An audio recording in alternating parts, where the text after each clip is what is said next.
And we are starting with H 932. So the legislative council up to the chair, and we're just gonna walk through the draft amendment to it. And I know on the calendar it says a possible vote, but I'm thinking that we should not actually vote it out today. Like from, sorry, at least one or two other people. So, we're gonna not plan to vote it today, but just so that we've got the new draft and people can react to the most recent draft. Somebody turn it over to legislative council. Ellen Tchaikovsky, Office of Legislative Counsel. H 932, enact relating to regulation of forestry under Act 250. Today I have draft 1.1 of an amendment for you. It's based on the testimony received yesterday from the Land Use Review Board. This is their proposed language for subdivision F. So this is just amending subdivision F in section 1. So we're in 10 U.S.A. 6001, the definition section of Act 250, but it's also the section that establishes a lot of the jurisdictional parameters for Act 250. So subdivision F is being added in H 932, and the Land Use Review Board has proposed a couple of small changes to it. So page 1 of the amendment, line 8. When development is proposed to occur on a parcel or tract of land that is devoted to logging and forestry, only those portions of the parcel or the tract that support the development will be subject to regulation under this chapter. Permits issued under this chapter shall not impose conditions on, apply to, restrict, or conflict with the acceptable management practices for maintaining water quality on logging jobs in Vermont on other portions of the parcel or tract of land that do not support the development. Okay, yes. 2 questions. Thank you. Is the italics actually gonna be in the statute? Yes. That is super helpful. Thank you for that. It makes it more clear that it's like a title. Yeah. And my other question, and I asked this because I got a couple weeks ago, I got a question from a Christmas tree farm, and I'm assuming they are not considered forestry. Is that correct? Is that considered agriculture? Yes, Christmas tree farms do fall under the definition of farming. That's what I thought. Okay. As does other kinds of farming in the woods kind of things. Yes. Like Maple. yes. I didn't even think about that. I was thinking of like there are other like mushrooms and things like that. I don't know, sorry. But yes, maple, of course. Okay. Yes. And farming has its own exemptions, which are very similar to this. So subsection F is mirroring language that's in subsection E that you can't see in the ellipses. So yes, it's trying to create provisions that are directly related to farming, like specific forestry. Got it. Okay, thanks. Great. Okay. Any other questions on this? No, okay, fantastic. Okay, so we plan to vote that out next week sometime, a little bit more testimony. I think we can just roll right into the next thing, which is page 710, which we did do a walkthrough before it even came over. So I think you have it, but I may love. Oh, you know what?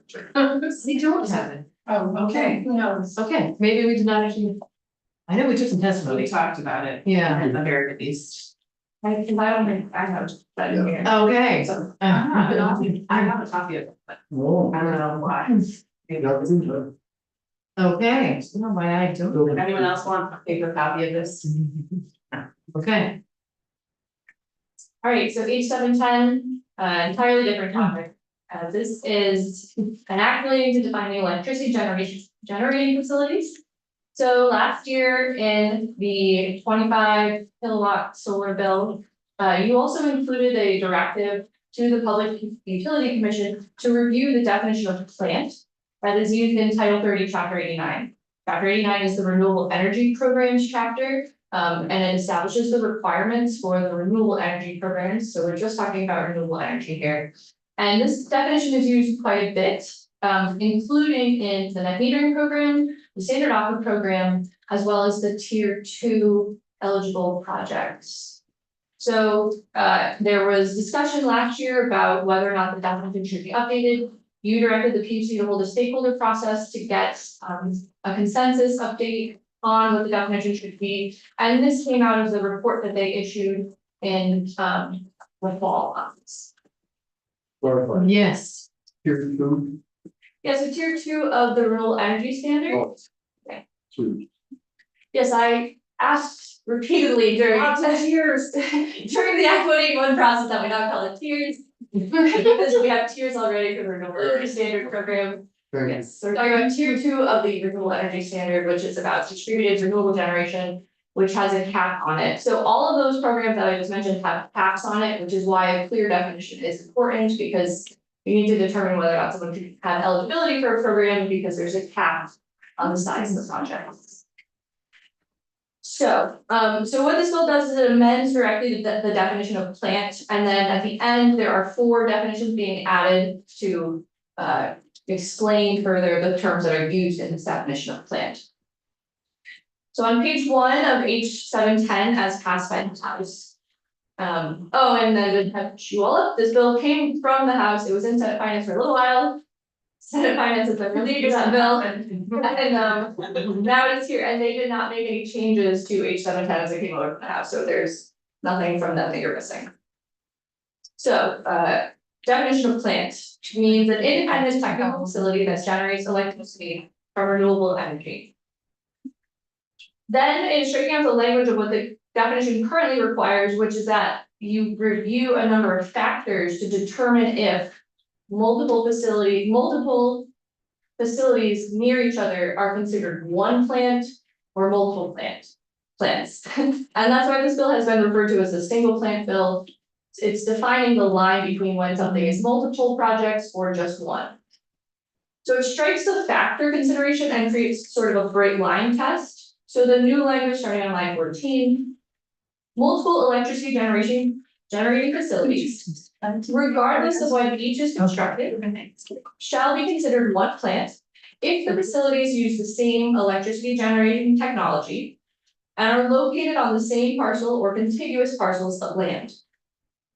Such facilities shall only be considered separate plants if they meet one of the following exceptions. So it's creating the default provision, which is that multiple facilities that use the same electricity generating technology, if they're on the same parcel or adjacent, so next to each other or on the same parcel, regardless of when in time they're created, the default position is that that is one plant. However, the bill then goes on to create 3 exceptions to that rule, where things next to each other would be considered multiple plants. So the first exception is for individual net metering and self-consumption. And I think this is probably the easiest one to picture. This applies if, and if you go on to page 2, if the facilities are not located on the same parcel, are wired to offset consumption on separate billing meters, and supply different retail customers. So if you picture 2 houses next to each other that each have solar panels on the roof, that would violate the default position of this definition, because they would be using the same technology on parcels adjacent to each other. But that's basically how we have net metering throughout the state. So an exception is being created here. So even if they're on adjacent parcels, but they're to separate meters and for separate customers, they can be multiple plants under this exception. The second exception is similar, but it's for multi-owner individual net metering on the same parcel. And so this applies if they're located on the same parcel of land where a common interest community is located, are wired to offset consumption on separate billing meters, and supply different retail customers. So this is about common interest communities. There's a definition at the bottom of this page, and I'm pretty sure it's identical to the definition in Title 27, the property chapter. And common interest communities refer to mostly condominiums or homeowners association. So we're not talking about apartment buildings, we're talking about people who have ownership interest in a unit, but where multiple are located on the same property. And so if you have like a duplex condo or even more units than that, but it's on the same parcel, and you have separate meters going to different customers, you may end up with separate net metering systems, but they're all on the same parcel. And so this exemption addresses that. And then there's the final exception is for co-location of facilities other than net metering systems or standard offer program facilities. Wait, I'm sorry, I need to go back to B. Yeah. It's because I think my head was sort of swimming in the common interest community definition, so can you go back to like what B is about? Sure, do you wanna, so the definition of common interest community is down at the bottom. Got that? So that's a real estate described in a declaration with respect to which a person, by virtue of the person's ownership of a unit, is obligated to pay or share real estate taxes on, insurance premiums, maintenance or improvement of, or services or other expenses related to common elements, other units or other real estate that the unit described in the declaration. And it's the same set of things as in A. Yes, except that. Talking about the same parcel. Right. Yes, but there may be multiple people on that one parcel because they're in a HOA that need to have net metering systems. Okay, Yes, okay, I'm good, thank you. yes. And then so the last exception, so co-location of facilities other than net metering program or standard offer program facilities. So first I'll just start net metering. I think you all know a bit about, there's a cap of 500 kilowatts on the net metering program for systems. The standard offer program has a cap of 2.2 megawatts.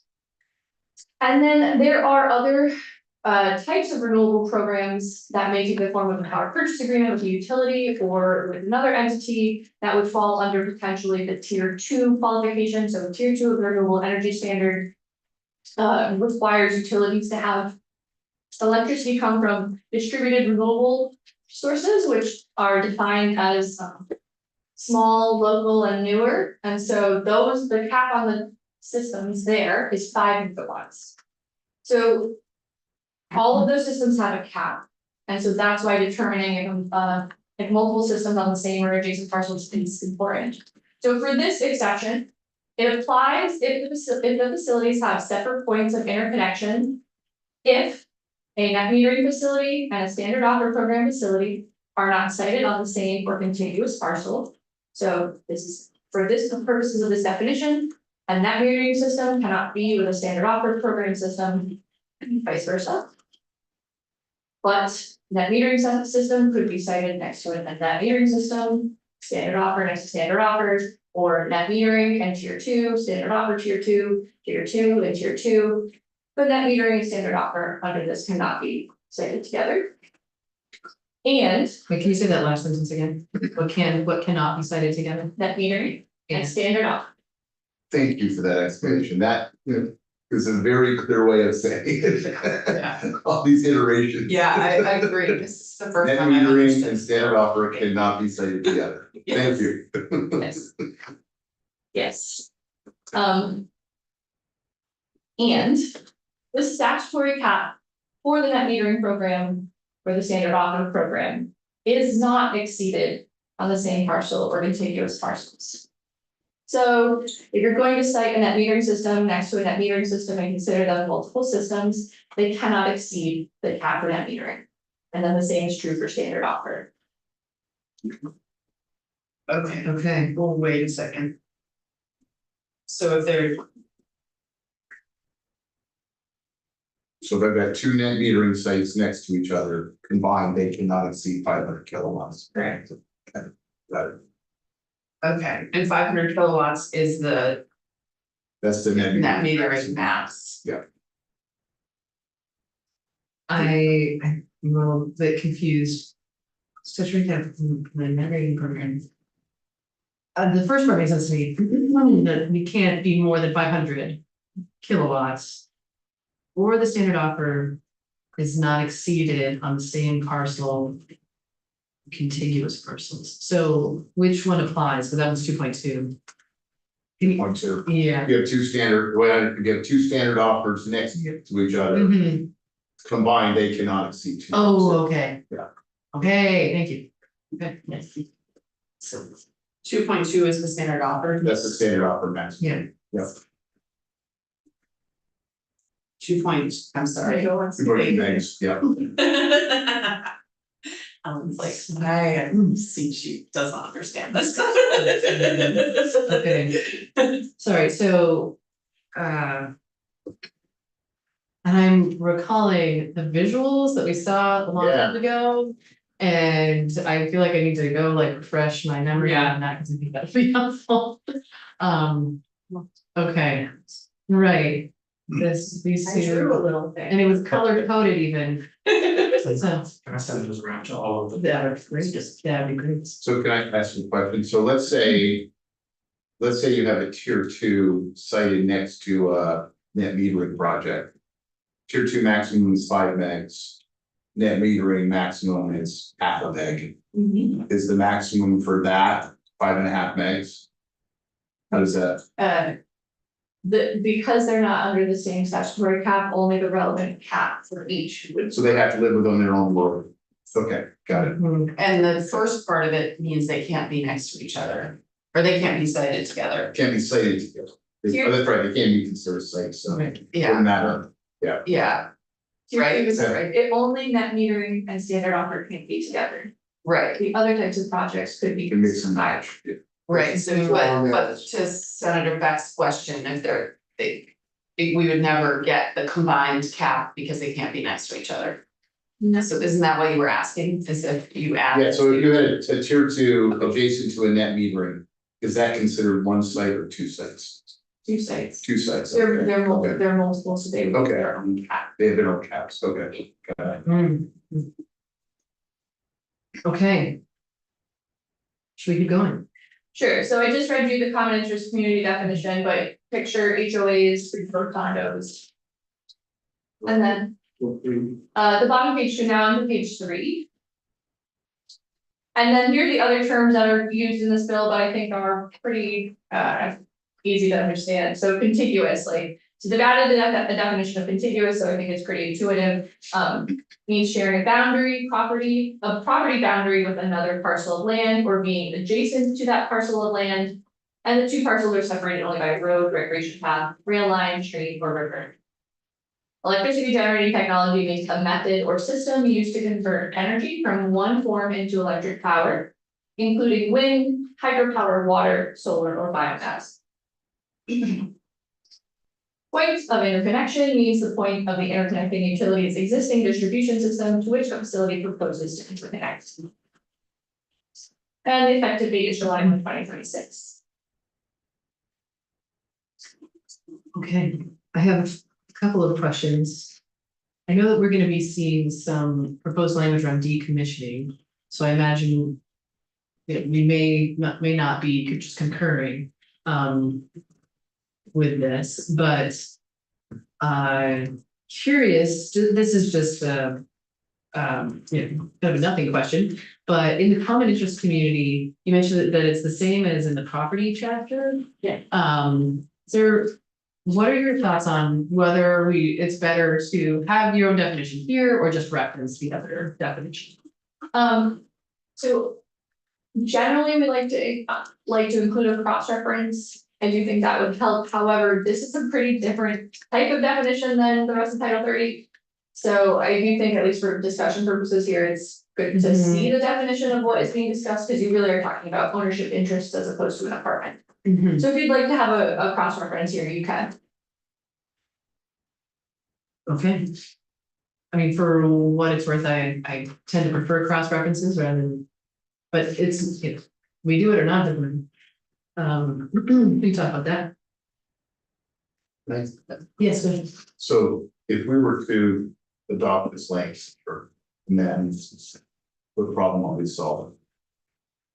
So, well, I think that there are people who can describe some specific situations for you. However, last year, last year, towards the end of the session, probably like right around this time, House Energy received testimony that there have been, under the existing definition of plant, it's a factors test. And so the PUC looks at, to determine whether or not something is one or two, they look at if they're sharing common equipment and infrastructure such as roads, poles, different things like that. And so, there was concern raised that some developers are, to avoid the factor test, adding additional infrastructure, which is perhaps taking up additional land. And so by not having those factors here, it's a land use efficiency, and it's also cheaper for the developers if we don't have to put in a whole set of separate infrastructure. Okay, that second question,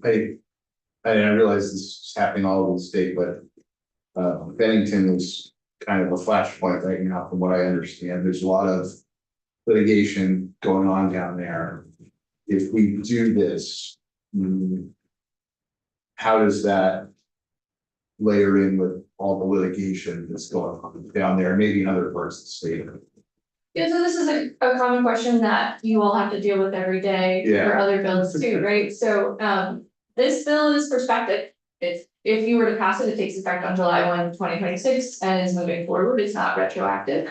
So any Okay. decisions that have already been made or that are being litigated, would not be using this definition as you would change it because they're operating under the existing definition. So, are there ways that it could continue litigation or later litigations? Maybe.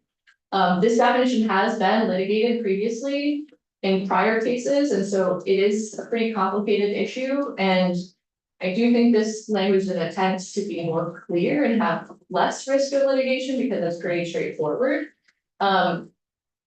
It is difficult for me to weigh in when, I can't really speculate if it will change or lead to further. Behavior Yeah. and- Well, I wanna focus on that last point you just made, that, and I have a hypothesis that I just wanna run by you, which is that. Well, so my hypothesis is that where the law is unclear or ambiguous, it is perhaps more apt to draw litigation versus if it's clear, it is less likely. Is that a general, how do you feel about that hypothesis? There's not a hypothesis,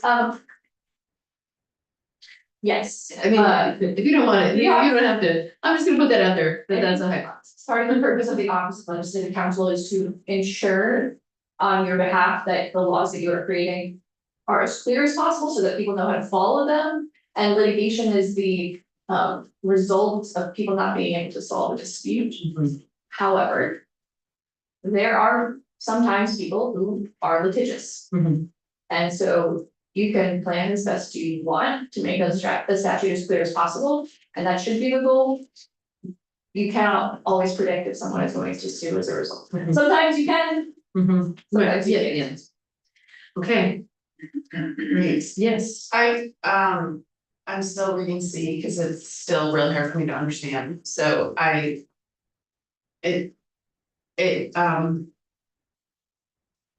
what I wrote down is that for a little I, that net metering and standard offer can't be cited together. But this is the exception applies if the facilities are not cited on the same parcel. So it's an exception to the co-location.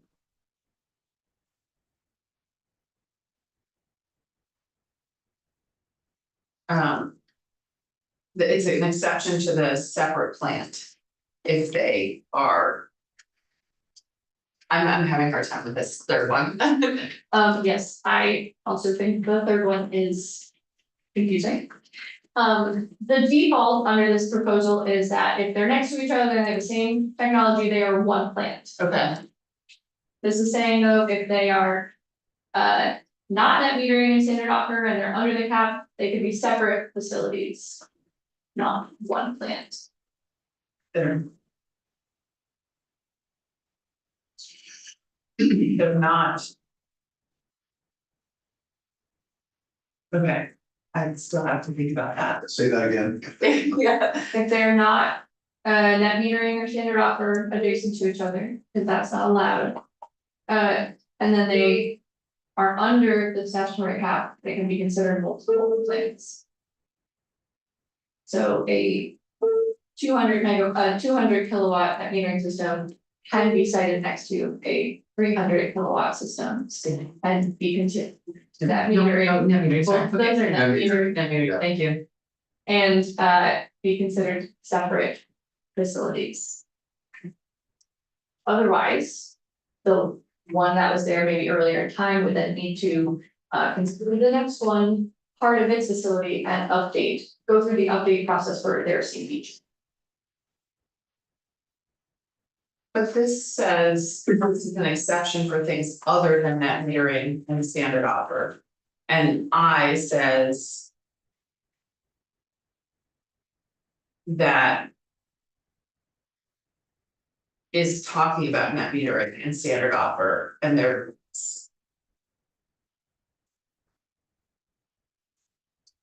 I feel like I need a visual for this one, because I don't quite understand this. So it is also talking about the third vague category, co-location of other programs. With net metering and standard offer, so and I will just say, I also think this could be written more clearly. I did not, this is the language of the GC, You say this language, which language you're talking about? all of it. Under C.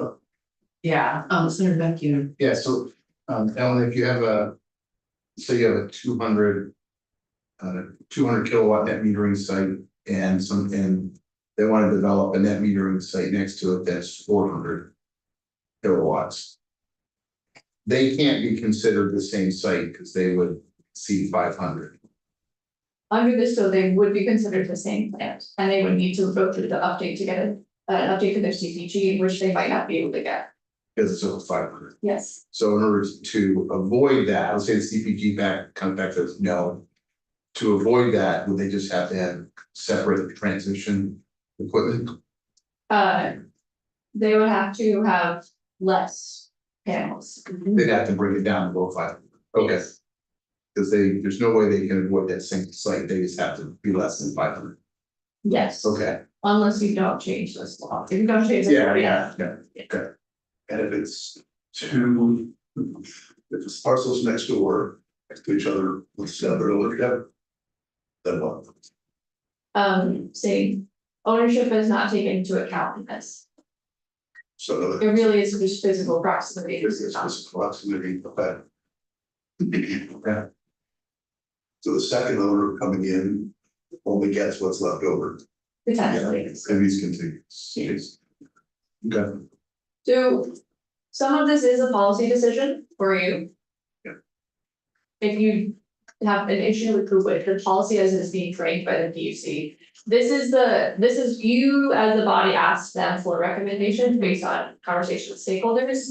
And they have presented that this is the agreement that was made in that stakeholder process, but if the legislature had different policy ideas, you could consider that. Just, well, we can hear more about that. My brain is actually still also with Senator Hardy in terms of like, is this worded the way that makes it clear enough? yeah, I don't think C makes sense. And so to that end, we'd love to have some further conversation about, is there a way to clarify what we need? I, especially if all the parties have like agreed on the policy. I'm not interested necessarily, I'm open to like disagreeing with that, but I'm less apt to disagree with it if everybody's on board. I just wanna make sure it's. Yeah, yes, go ahead. Sounds like, I'd like to see maybe some clarifying language, Mhm, if there's some available, mhm. it might simplify it.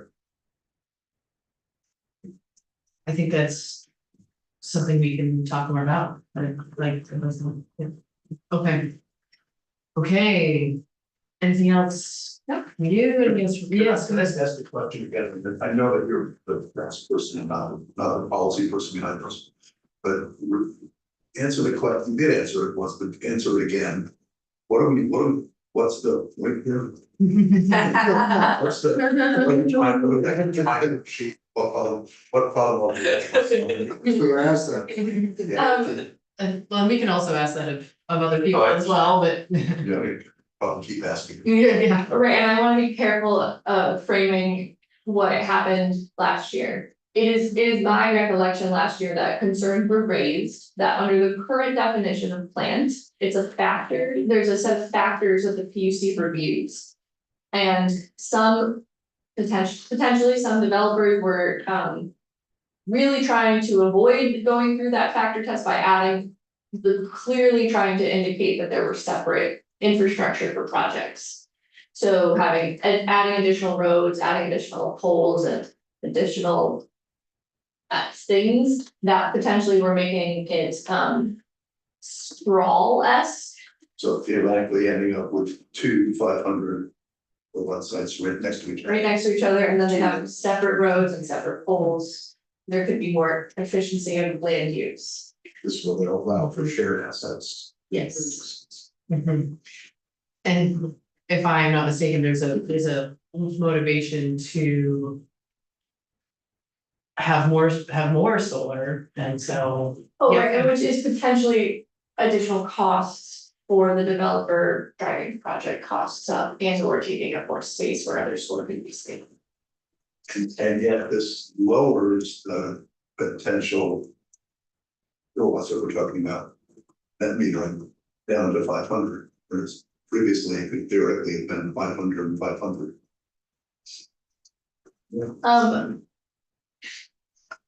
Maybe.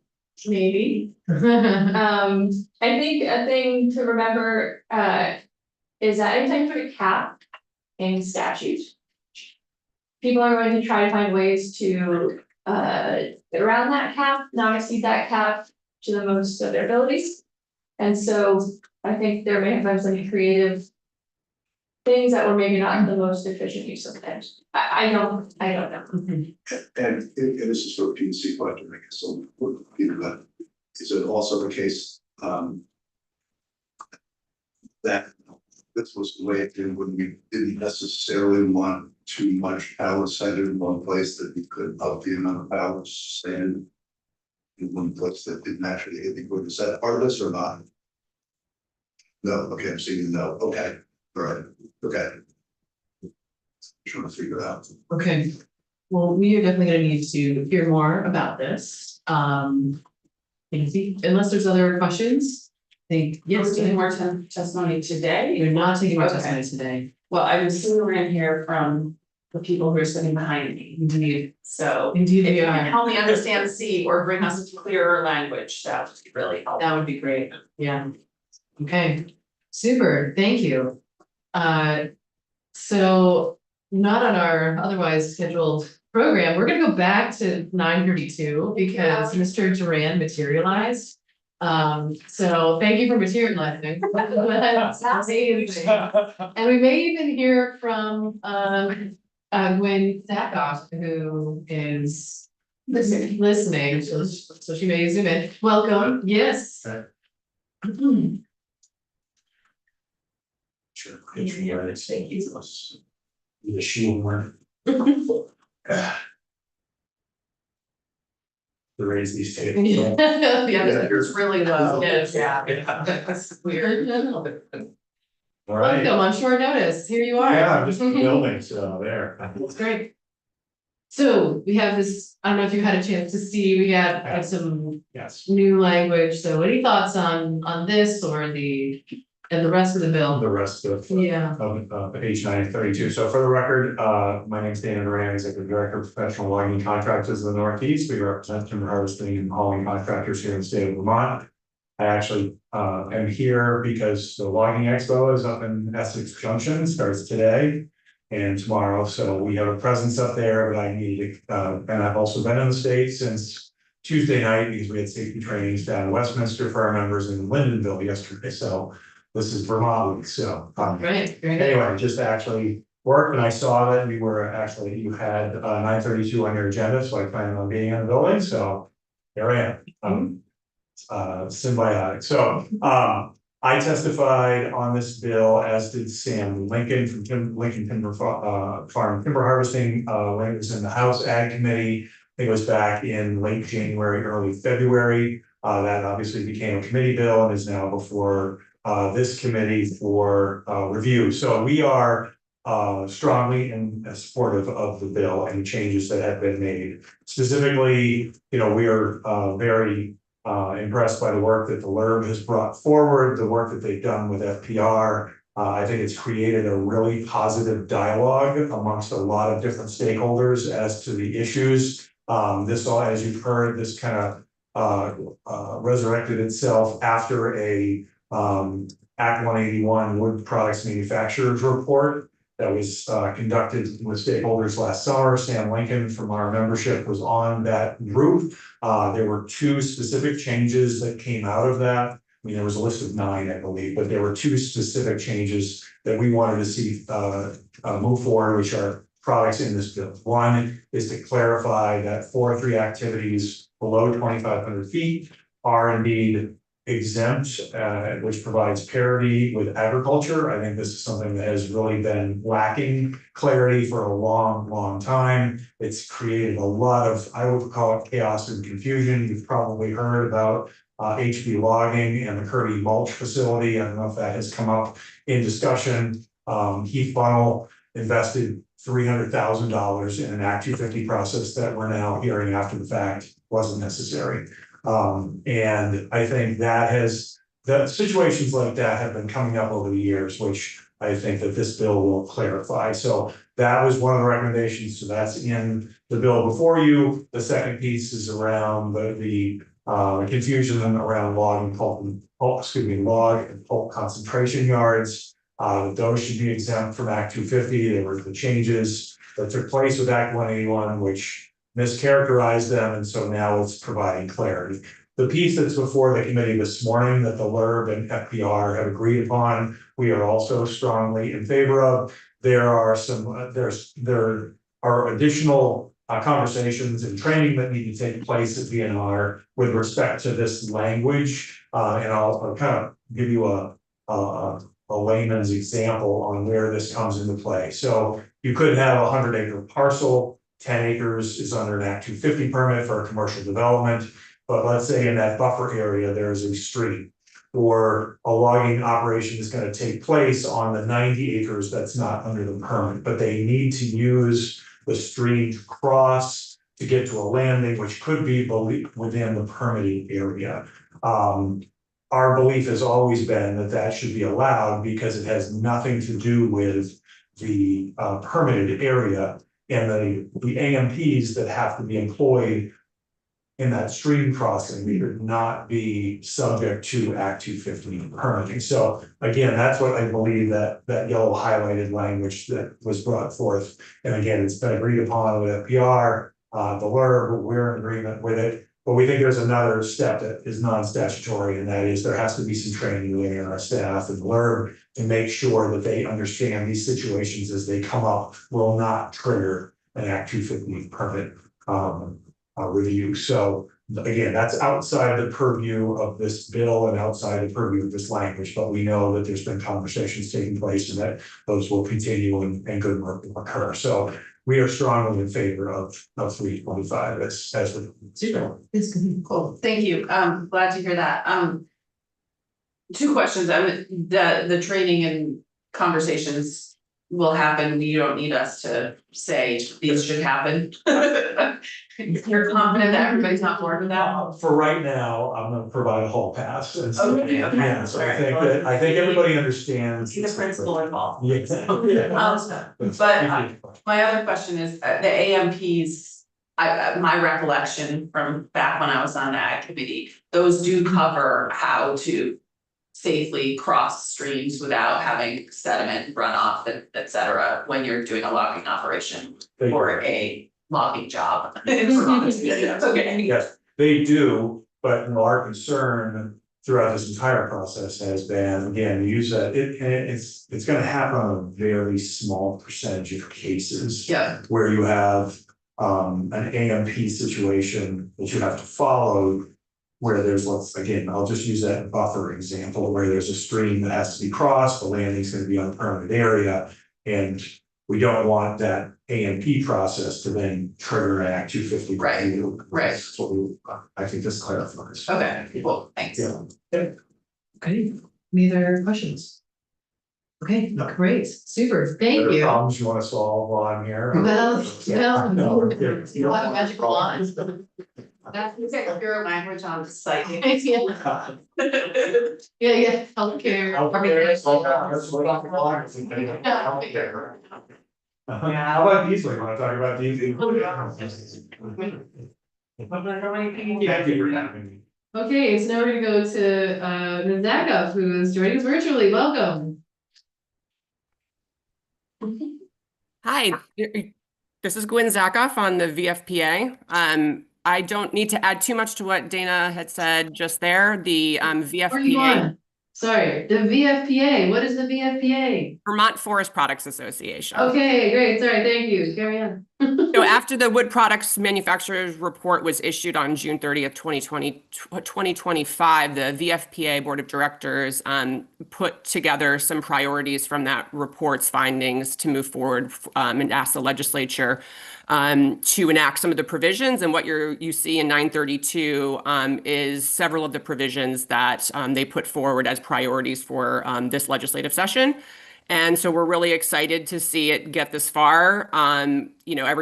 All the provisions that Dana touched upon, the log and pulp yards, the 2,500 feet, clarity in law, and in particular from our mills, our smaller mills, our medium-sized mills who are co-located on land that is forested, that they are under active forest management and sometimes under current use plans.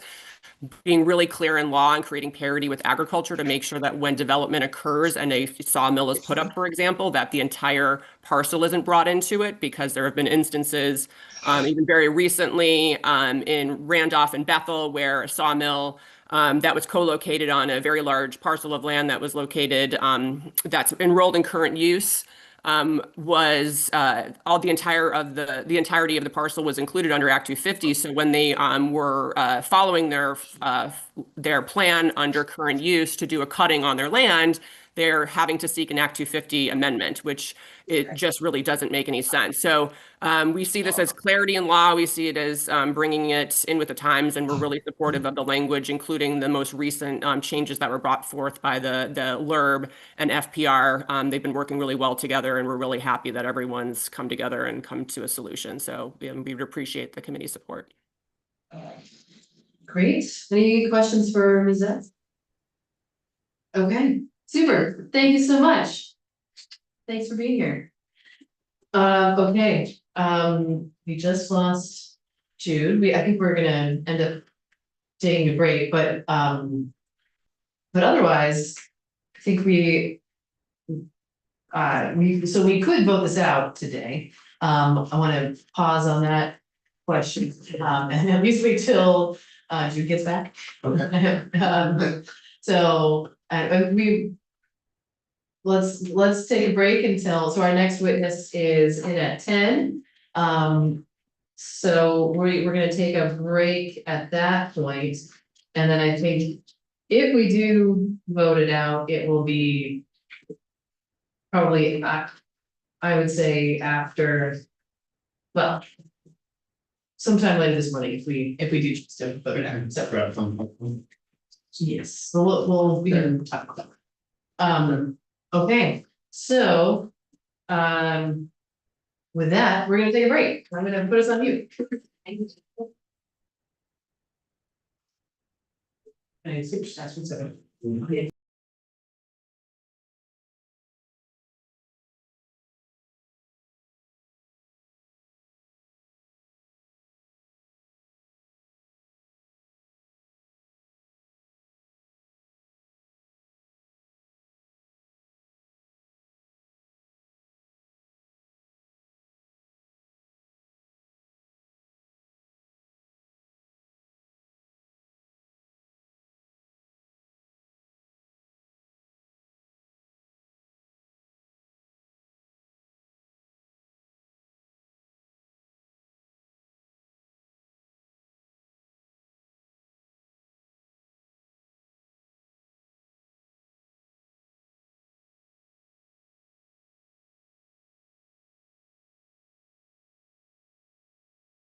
Okay, Okay. five. Yeah. It's not we can. Okay, so we are, and do we have, Mr. Shaw with us or? He accepted the invite, here he is. Oh, okay, great.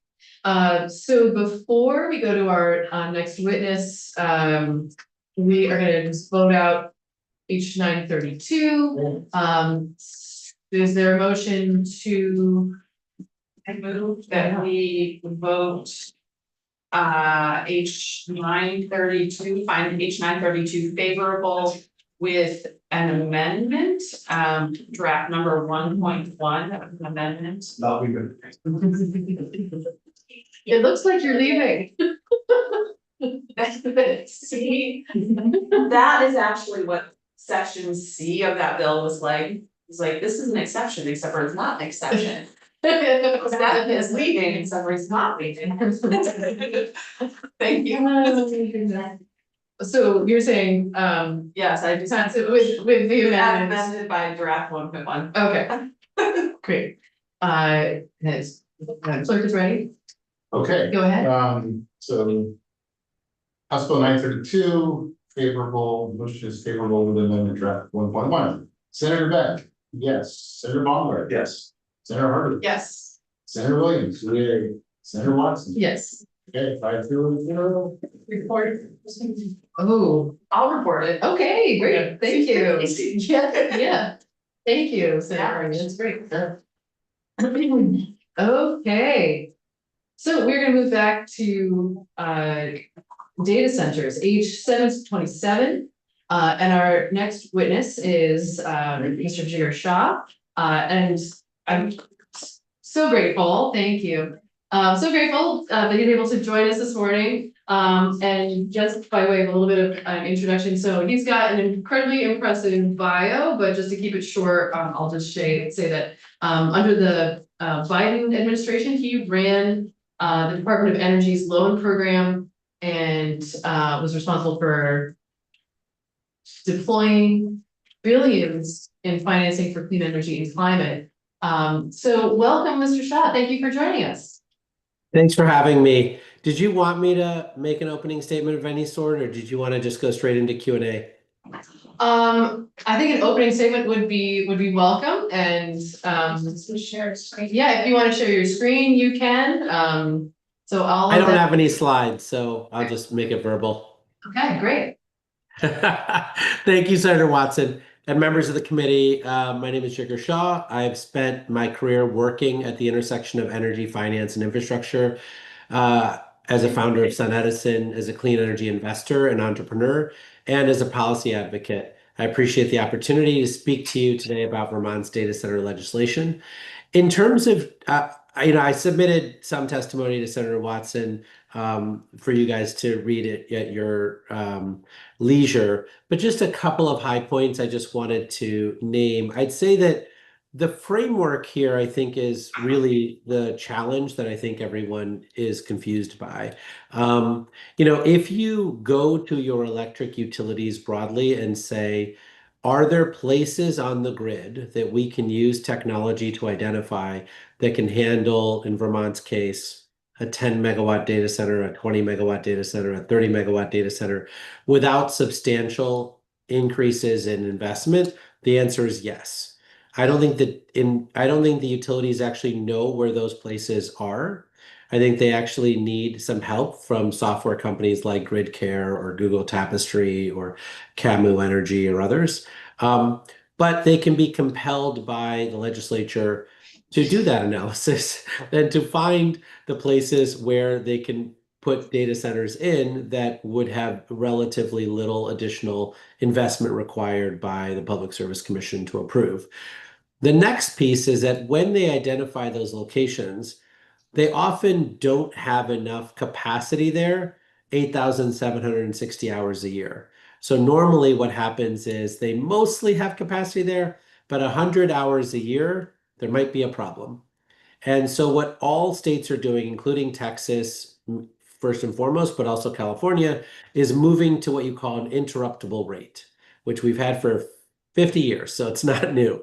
But you basically say you're approved to go here, but if, a transmission line goes down, a distribution line goes down, a generator goes down that we weren't expecting, you're the first one to get curtailed. Right? And that I think is a way to again save ratepayers from the expense of gold plating and platinum plating the system to make sure that they can ride through those 100 hours. And then they would have to work with the utility, which is the third recommendation I would make, is that they would have to work with the utility to figure out what to do during those 100 hours. So during those 100 hours, in some states, they're putting in backup natural gas generation. I know that that's generally probably frowned upon in the state of Vermont. In other places, they're working with the utility to say on that circuit that they're on, we could put batteries on commercial businesses and residential homes, just like Green Mountain Power did in the past.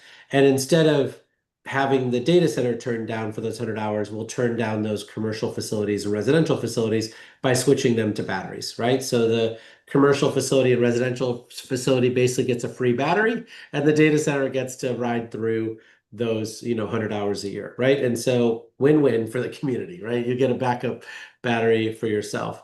And then once you've installed those batteries, as you can imagine, the New England power pool is short capacity, so you could bid that capacity, as Green Mountain Power has already been doing, into the New England power pool and make money for those folks and reduce rates even further.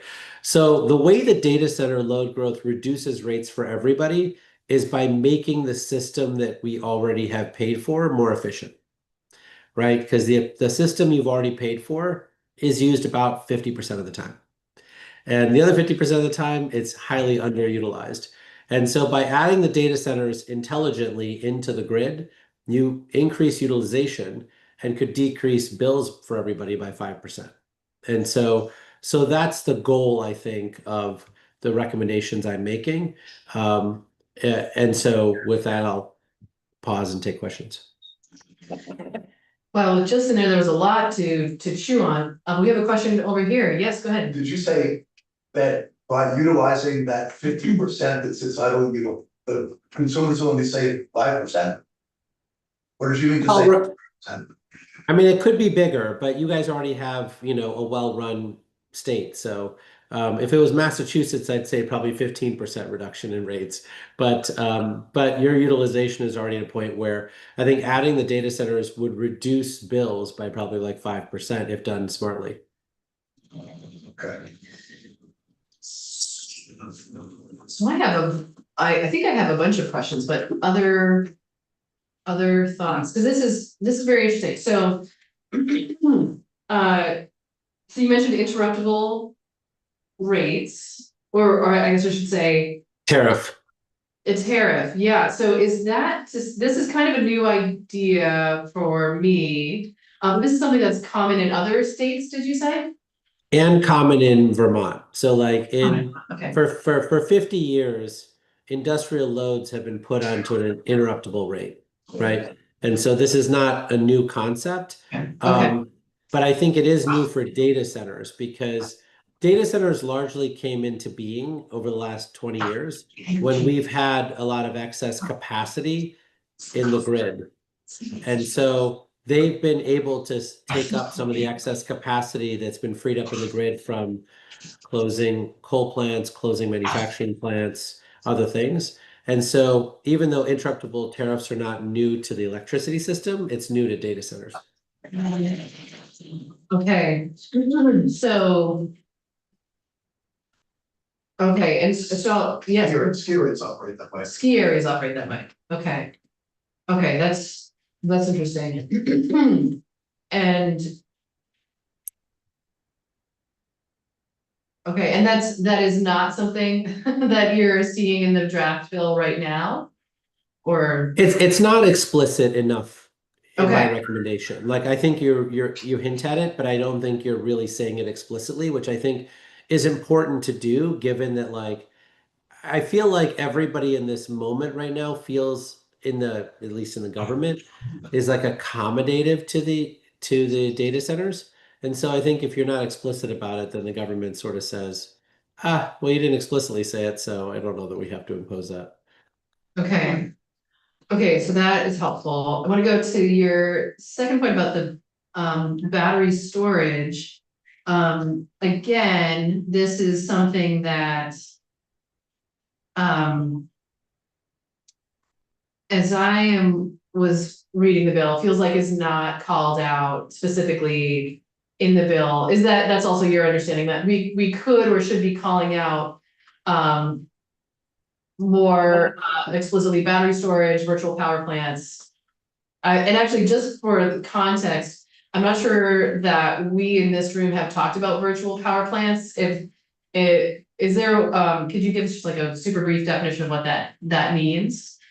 Yeah, so I think what's happened today versus, 10 years ago is that when people put in, Tesla power walls, as has been done by Green Mountain Power, into multiple residential homes, you can now use software to orchestrate all of those batteries to run in conjunction with the loading of the distribution substations, right? So each circuit can be managed so that it doesn't, hit its peak and doesn't, hurt the transformer. And so you can operate multiple devices as one power plant using software. And this is now commonly used in Texas, right? And so you've seen NRG and Base Power and most recently Octopus Energy and others announce these deals in Texas. You commonly see this in Puerto Rico where they've, have tens of thousands of batteries that they use and orchestrate well. You've seen press releases out of National Grid in Massachusetts that is doing exactly this to manage their distribution substation. So this is not novel. And the Department of Energy, when I left office in January of 2025, published an updated virtual power plant liftoff report that listed 75 case studies, including from Rocky Mountain Power in Salt Lake City and many, many, many places around the country. Okay. Yes, go ahead. Thank you. Thank you, Mr. Shaw. I'm just looking at your written testimony on our website. You guys should definitely look at it. It's really quite good. And I'm really happy to see your section that you say precedent, other states are moving that normalize what is Vermont's considering here. Because there's sometimes a concern that these requirements will drive investment elsewhere.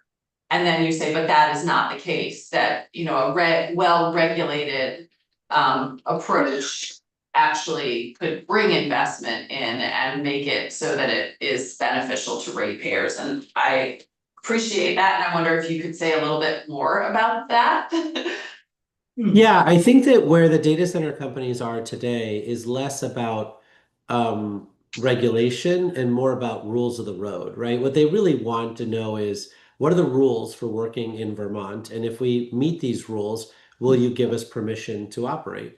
And I think that, I think if you set those rules clearly, that actually drives investment into the state of Vermont because people want, like in general, what we're asking them to do, just to be clear, is less than 1% of the budget of the data center. So this is not something that's breaking the bank for them. What they want to do is they want to know that if we follow these rules, are you going to say yes, or are you going to change the goalposts on us later? And I think, hopefully the legislation, is written in a way that says if you follow these rules, you're welcome to come into the state. Yeah, it seems like, especially these days, everybody just wants predictability. Yes. That is the understatement of the day. Yeah.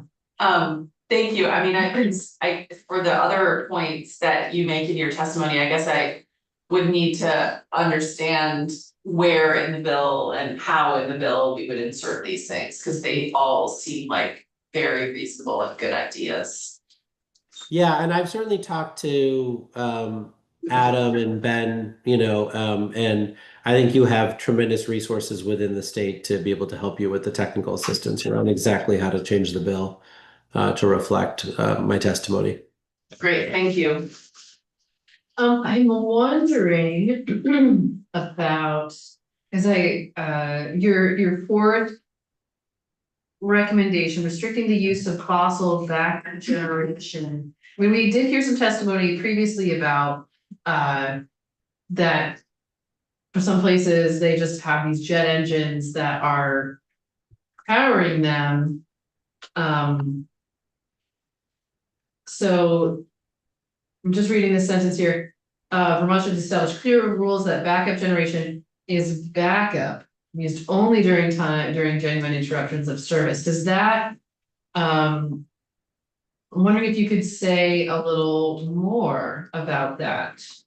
So as all of you, I'm sure, remember very clearly, when we had the polar vortex, several months ago, the New England Power Pool ran on oil for 40 to 50% of its entire grid, right? And so we are not preventing the backup diesel generators from running when a situation like that occurs, right? But if the utility signs an interruptible tariff with the data center and says, we have a localized peak that's occurring, you have to turn down by 80% or 50%, they can't use the diesel generators for that incident, right? They really have to use it for when the New England Power Pool says that we have an emergency across the power pool, right? They can't say, in order to, more cleanly, sort of fit into the existing infrastructure of Vermont, we want to use diesels to do that.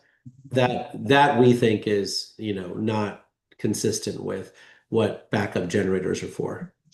And so in that situation, if they're not the emergency that is happening across the grid, if there's this like interruption or there's a peak where there's potentially going to be a problem there, is that where you would envision the virtual power plant kicking That's in, right. being the thing that ties them over? That's right. And I think it has this double duty of investing in the community. Right. And so it helps to get more community support for the data center because they're getting, like the vibe that the data centers actually care about the community, right? And care about the circuit and their impact on the circuit, right? So I think it plays that other role. Yeah, Okay. and it's helpful and to them in other ways. Yeah. Yeah. Mhm. And I'm sorry that I'm like just going through your document now here, but this is. No, that's okay. I only said it this morning, so I appreciate your grace. Yeah, no worries. So I do also want to go to this load shedding requirement. And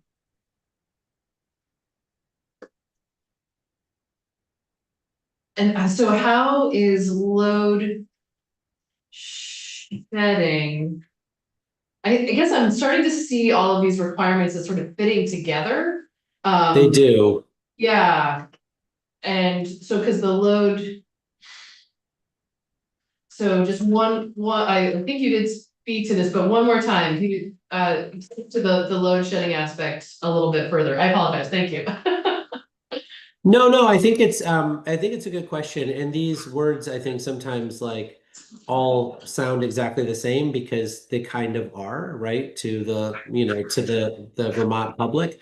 But I think in the electricity regulation world, there's distinctions between the three, right? So you know, the topic we were talking about before was really around just how the utility manages its grid day to day, right? And sometimes the circuit gets overloaded because something happens, right? The grid is one of the most extraordinary inventions of the 20th century, according to the National Academy of Sciences. And there are thousands of things on the grid interacting, right? And sometimes those things have unexpected maintenance. And so when that occurs, right, then the utility is expected to manage through those unexpected maintenance. That's the N-1 framework. And so that is what occurs, right? So that's what we were talking about before. What we're talking about now is when something occurs like, this doesn't often happen in Vermont, but like if it was 100 degrees for a week and everyone's conditioners were on, and you were basically hitting a peak that was unexpected, right? For a variety of reasons. That would be more of a load shedding event, still like not an emergency event, right? And so in Texas, they passed a law, SB6, that says that when those events occur, the data centers go down first, right? It's not the hospital, it's not like this community, it's not this other thing, it's the data centers, right? They get turned down first. Yeah, and that, Okay, yeah, go ahead. just, that does, I know for sure that already happened in Vermont to a certain degree. I mean, Yeah. because, It's curious. in my town, the biggest user of energy is probably Middlebury College, and they are often asked, can you shut down these things during peak? Because the grid needs the generation. Well, and I wonder if that happens automatically, or if they, like, if they have some agreement where they can just shut them down. Versus No, they like- have to ask. Green Mountain Power should be able to explain how it works. Okay, yeah, I would like to know more about that. Yeah. Great. But generally speaking, I would suggest to you that that is likely an unspoken partnership that Green Mountain Power has with Middlebury College. I'm fairly sure they're not on an interruptible rate. Yeah, no, I think you're right. I think it's they call and say, can we, and then there's like an. Yeah. Now that goes out and people are asked to shut down things. And Right. You're right, it's probably more informal than actual. Yeah. And I think that here we're saying, we're gonna accommodate you, you need to make this formal. Yeah, that's a good point. Mhm. Okay. Okay. Any other questions? Mr. Schnott, yes, go ahead. Just, one of the things I think about is if we have, we're gonna put a lot of data centers on, maybe we won't, but if we were to, they end up taking up that excess capacity in the grid. And then does it put us in a position of not having enough excess capacity? We have to spend more money to build the capacity that we already have. It's a great point, and one that I don't know that I can answer for you well. I think that it is always the case that that excess capacity can be used for any number of purposes, including new manufacturing and other things in the state of Vermont. I think that from an economic development standpoint, when you bring a data center into the state, right, they are providing pretty healthy property tax income. They're providing, construction jobs, largely union construction jobs during the construction. And I think they will reduce bills, if done correctly, by 5% for everybody all year round, which is a lot of money that goes in the pockets of consumers that they can spend. But you are absolutely right that, if you want to then increase the overall capacity of the grid within Vermont, I would suggest you separately, like have a 7-year plan to actually increase the grid, right? Like, so you reconductor some of the transmission lines with advanced materials, you install grid enhancing technologies, you do all sorts of things to then restore some of that cushion so that more loads can come in the future for economic development purposes. But I would suggest to you that data centers are very unique in the fact that they use power almost all year round, whereas a lot of manufacturing loads and others are fairly interruptible. They generally work 9 to 5, et cetera, et cetera. And so one of the reasons why data centers are interesting is as we've deindustrialized as a country, right, in the 80s and 90s and 2000s, our grid has become more underutilized. Our grid was 70% utilized in the 1970s. And we've gone down to, in California, down to 35% utilization of the grid, right? And so that has caused, much higher rates for people. And so I think data centers are a unique tool by which to solve grid utilization. Wow. That is really, I've never heard that stat before. That is really interesting. Super interesting. Okay, any other thoughts or questions? Thank you so much for joining us, really grateful, and a lot to chew on here as we move forward, so. My pleasure. Thanks for having me testify, and thanks for all your leadership on this topic. Thank you. All right. Okay, so keeping on that same topic, we have our legislative council here, so and love to welcome you to the table. And the goal at this moment is to start thinking through how we might want to amend this draft, and actually, given what we just heard, very interested in the ideas that we just talked through, and I feel like I need to like just asterisk where they might go in this bill. It's, you know, see if others are interested in them as well, but that's some, you know. And which draft are we looking at? So I think we should, we had draft 1.5, which was from the House, but we should, I don't know if Jude, I don't know if we have an as passed by the House version of the. That's what's on the Yes. website. That's what, okay, so that's what's on the website, so, Okay, but it's the same as the 1.5 okay. draft. But regardless, so just so you all know how I am thinking about this, I want to sort of chunk. Well, there's, as I'm recalling, there's different lawyers for the different parts. And so I guess one of the things that we'll need to do, I think, in order to make this make sense is we'll walk through different parts with the different lawyers as we get there. But to make this digestible, just so you know, I mean, there were definitely some things that caught my attention as we were walking through this, or as we heard testimony, and I guess let's just flag things as we get to the different sections. Does that make sense? So I've got a couple of suggestions that I'm interested in. And we can talk about it as we get there. There's so much. So there's a lot to digest here. Okay. So let's just start walking through it. Okay, and if you have questions or concerns, flag them as we go. Yes, yes.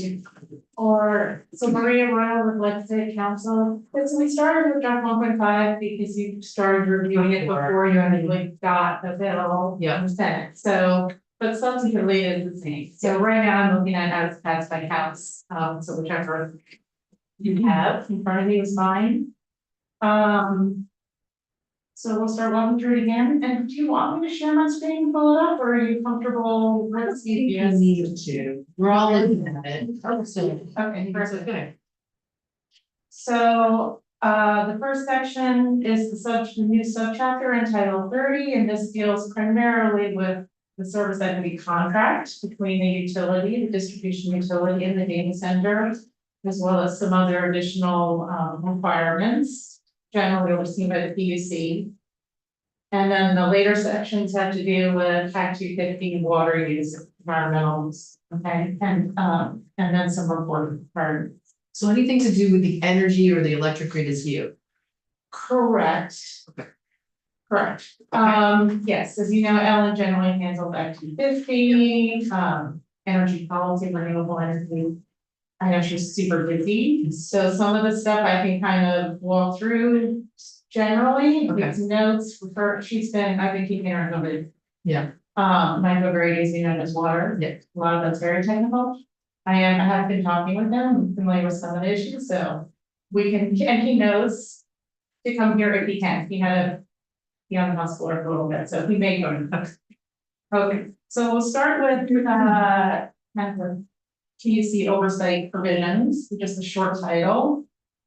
How detailed do you want me to be? I mean, do you want me to read the purpose section? We assume that that's okay, or what? You know, What's most helpful? I'm interested in, well, I'm interested in detail, like, let's get into it. Okay. Unless other people. Someday finish this thing. Yeah, we Okay. did. This is true. Do it. Okay, so, page 1, line 5, new subchapter, title 30, line 6, a short title.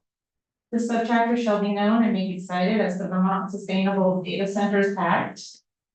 Line 9, section 282 is the purpose section. The purpose of the subchapter is to establish a regulatory framework that ensures responsible growth of an emerging industry in a manner that protects existing electric ratepayers from unwarranted costs and promotes sustainable climate, environmental, community, and equity outcomes consistent state policies. So I'm gonna flag something here, which is like a theme for me throughout, which is this idea of unwarranted costs. Based on actually what we just heard from Mr. Shaw, I actually kind of want to go further than this to say it's not just protecting us from unwarranted costs, but that I would hope that ultimately it could actually drive down costs if it's using the electric grid in a more efficient way.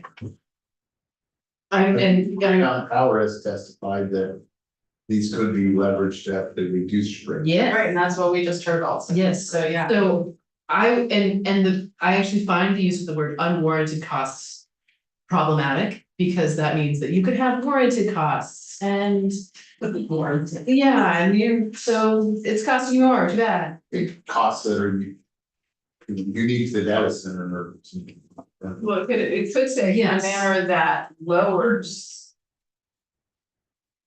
costs for electric ratepayers. Yes, I think that should be the goal, So yes. if we go through this, there's some way that, like, you know, we talk about batteries, Mm-hmm. basements, is that something that we could add to it? With a detail? I think we should- One thing to say, it's not, but use Yeah. existing technology. Well, I think we should talk more about batteries. I think this first section, once we get to the large load, there's a lot to talk about, and that's part of it. Supports solar. too. Yeah. Okay, so you have something to say? Well, yeah, at this rate will be, well, first page, but however. That's okay, But get it right. the purpose of this subchapter is to establish a regulatory framework that ensures responsible growth. That's conclusory. And are really just saying, establish a regulatory framework for the purpose of regulating and looking industry in the matter of that, because it's what comes after that that actually matters. So I would just say something like establish a regulatory framework. Yeah, and actually, you don't just say regulatory twice, I'm interested actually. Yeah. Establish a regulatory framework for an emerging industry. Mm-hmm. Yeah, So I just. yeah, in a manner that protects existing electric repairs. I get that sentiment, but again, I wanna go farther, and, but you were suggesting, Senator Hardy. Lowers costs for existing Mhm. electric repairs. Is cost the right? Part of use rate for reducing rate for all other repairs? Well, I am thinking about, and, I have a proposal that might go beyond electric rates, and so. I'd be more comfortable with cost at this point, though happy to go back, I mean, if we could just hang on to our current rates, that would be phenomenal. We reduce rates, but if we can just hold on. That's a good point, so either. And then an increase and hopefully Yes, or yes. something. Yeah, yes, go ahead. Place unwarranted with additional. Yes.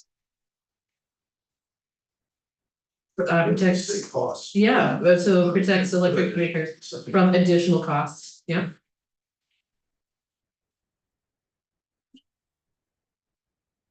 Does that, what do you think about that, sir? Protects, are you saying, keeping poor Maria here. Protects existing ratepayers from additional costs. And. Yeah. Cause I still think getting to the point of lowering rates Yeah. is important. So. Beyond rates?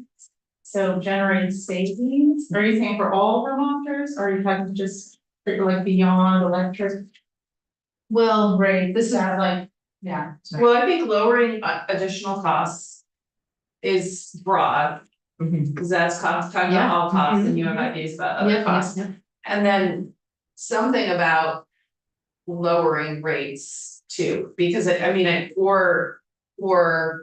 um. Yeah. I think it's should be a goal that. Yes. Lower the I rate. mean, can we, cause I'm hearing you send her back about like, maintaining would also be great. It's gonna be way But- better than. Yeah, but if we can lower them, that's even better, so putting in the Yeah. aspiration, Yes, because this is just the purpose of what we're Yeah. trying to do, right? yeah. Maria, how's that sounding to you? Do you think you can figure, I feel like we've talked about a lot of different Well, things. no, Arjun, it's just the rates or costs, what's the broader cost saving? Not rates, just so I know first. Let's go cost saving, or costs broadly speaking, Okay. for now, I think it's good. Quickly just say, we know what benefits existing electric ratepayers and are most sustainable. Instead of protects. Yeah. Right, so it's better than status quo. Yeah. Benefits. And. You know, there's. You should have a pencil. So then, so we benefits existing electric rate payers and promote sustainable. Yeah. Okay. Okay. Benefits existing electric ratepayers and promote sustainable climate. Right, as long as we are clear. My only hesitation about benefits is like, I want it to be clear that. That means status quo or better, like, you know what I mean, so like that it's, that we're ideally driving. Substantially benefits. I mean, we As don't long want as them to we- just, like, give out stickers on the day they open. Here's your benefit. Right. Yeah. As much as I love stickers, it's not enough. And now we know the end of the session gift, for Center will be stickers. Anyway, sorry. It's already good one. Sorry, what are you thinking about that? Ms. Rowe? So, financially benefits? Sure, okay. Yeah. Mhm. So it would read, the purpose of this chapter is to establish a regulatory framework for an emerging industry in a manner that financially benefits existing electric ratepayers and promotes sustainable. Yep, cool, okay. Wow, group editing. Okay. is so great. Well, we landed there, so it's all good. Okay, let's keep going. Okay. So This is why I like the details, like, let's get into it. yes, so definitions, first of data center, this is a 20 megawatt threshold. Okay, I just want to flag. Is 20 megawatts the right number, or should we go 10? And. I know, I think Green is using 20, is that right? I don't know. Remember that from testimony? yeah, I think that might be, I think that's right, but it was like South Dakota. Or South Dakota is one, and. New York or South Dakota? I mean, we've already seen bigger than one right now.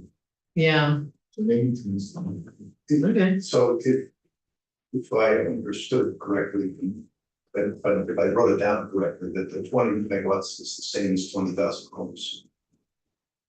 Now we're 20,000 homes. Yeah, That's a lot. So. Yeah. That is 1,000 homes. 10.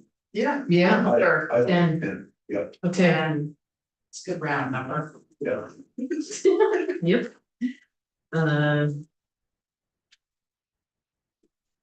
So that we don't, Okay. because you're always gonna end up with a bunch of caps all the time in the regulatory apparatus. You're gonna end up with 19.9. Yeah, right. Well, You're gonna and do that at other end of the 9.9.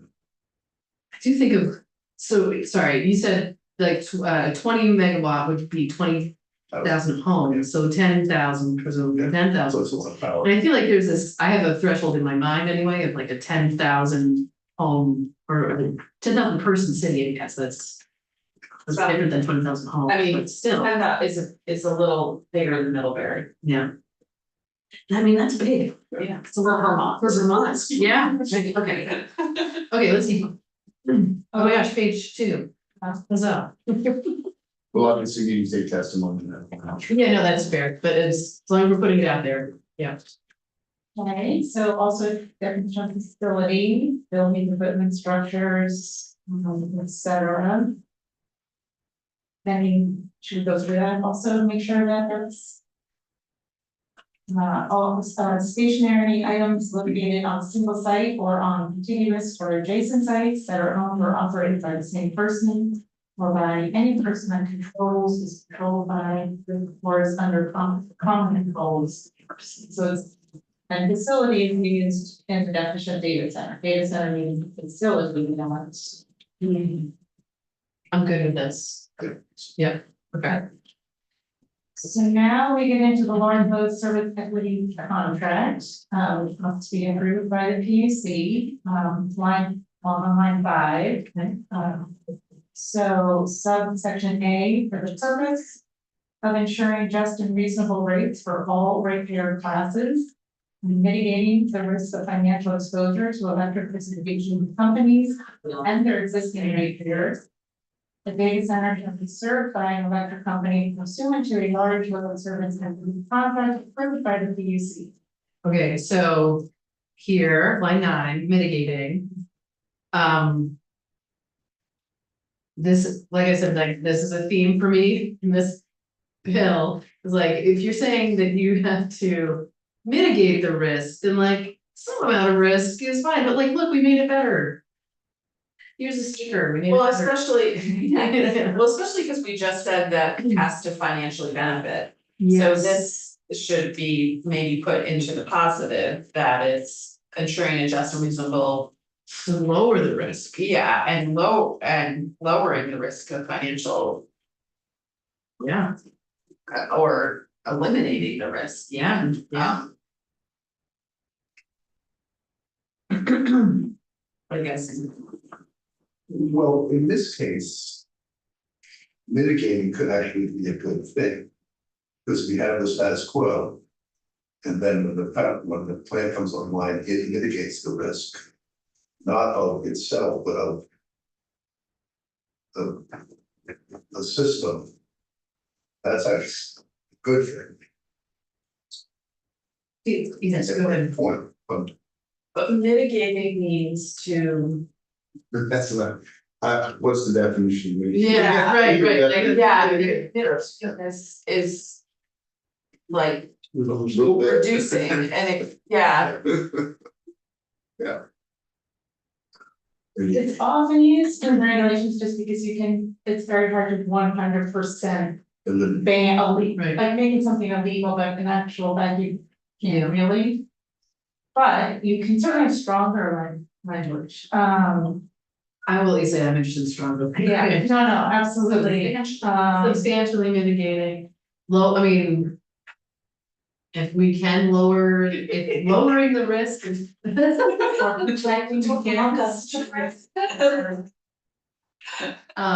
Anyway, and happy to like, we probably should have more conversation about that, but just wanna flag that as a word. That I'm, ensuring that there is no ooh, risk of financial exposure. yeah. It's. Right, as it is now, I'm worried that it's like, here's what the risk would have been, and we made it 1% better. So we have mitigated it. Which is like, that's not enough. So ensuring there is no risk of financial exposure. Sorry. well, because this is talking about. There's the issue of the plant producing financial exposure. That's not what the sentence is about. This is about financial exposure to the companies and the ratepayers. So the question is that the status quo is here, and the plant comes online and financial risk goes here, Yeah, that's a good thing. right, and so like, how do we describe that? Mitigate, lessening, Reducing, reducing. well, are they all, do they all mean the same thing? So, we could say reducing relative to status quo. That's what, That's what you that's the mean. way I'm reading this. Right, Um, and that's not. How. I'm not sure that everybody's reading the same, but we could say, I think you could say mitigating relative to status quo. that's what I'm saying, Mhm, but you're not spelling this. mhm. Um,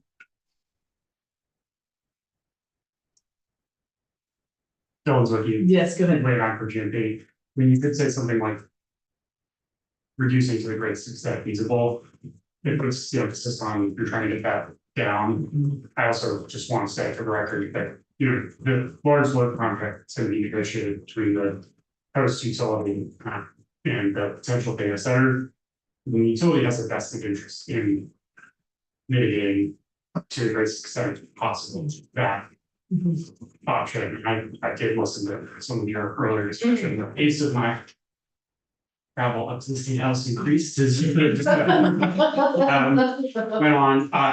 Sure, we can provide more robust feedback, but I do think in the context of the conversation around eliminating any costs or lowering costs, remember that there are a whole list of inputs that go into what determine electric rates. There's inflationary pressures, there's other regulatory obligations, and so it can be very challenging to sort of put the onus on one particular class of ratepayers. There's a farming that decreases rates. I mean, if you have inflation 1%, right? I mean, think about what one ratepayer would be responsible for to counteract and then reduce rates. There are other ways I think you have to participate in developing language, trying to use those. Okay. Yes. Well, that's why I like substantially mitigating, because mitigating is a word that is used legally a lot, and if we're talking about more than just a little bit. You guys are substantial. Yeah. Yeah, well, let's. If you say, that does not increase the risk of financial instability. Yeah, sure, so does not increase. I like that, so it's at least, because that way you can account for the inflation and that's not on them. Like that kind of thing. Okay. Well, but I'm sure we will hear more, yes.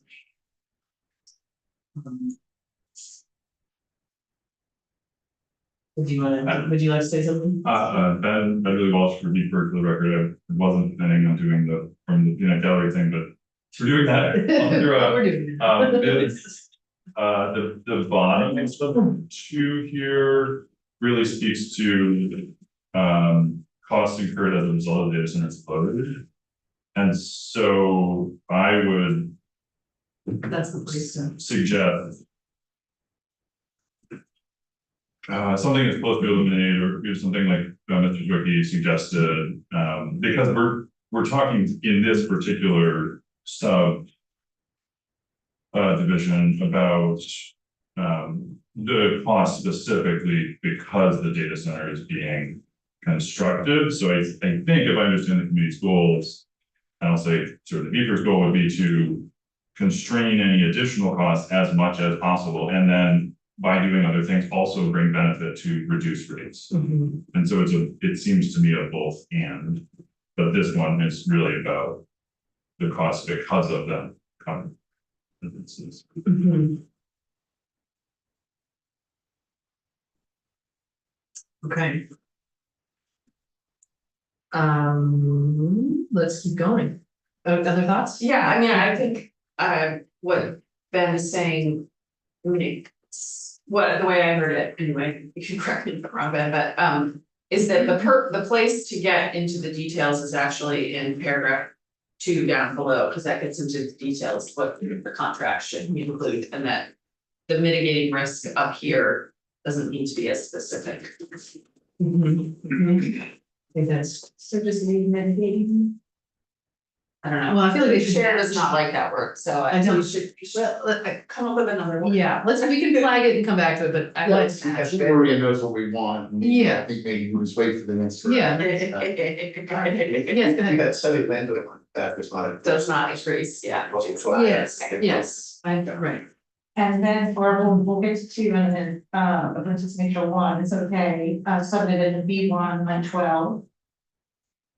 So these are all of the requirements for the contract. So the contract shall, one, include a method for allocating costs that is equal or proportional to the cost of providing electric service to the data center, including providing for equitable contributions to the embedded costs in the efficiency, reliability, and resiliency of the electricity network. So this is one that I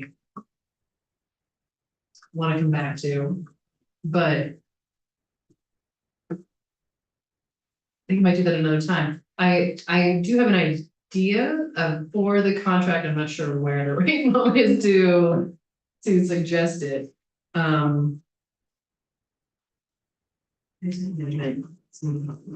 So I guess it is sort of relative to this idea, but actually, I'm gonna hold off. Let's go through this and we can talk about it.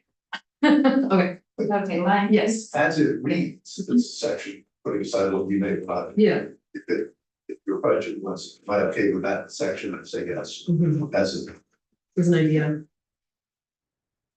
seems to do it, seems to actually do what's intending to do, provide us. So, but you may have some. Yeah. About it. It's sort of, it's related, it's sort of, anyway. Okay, so we'll subdivision 2, line 16, and they don't like mitigate. I We also- want to say, Just to flag it, I also don't like the word unwarranted. Whatever we have to do forward.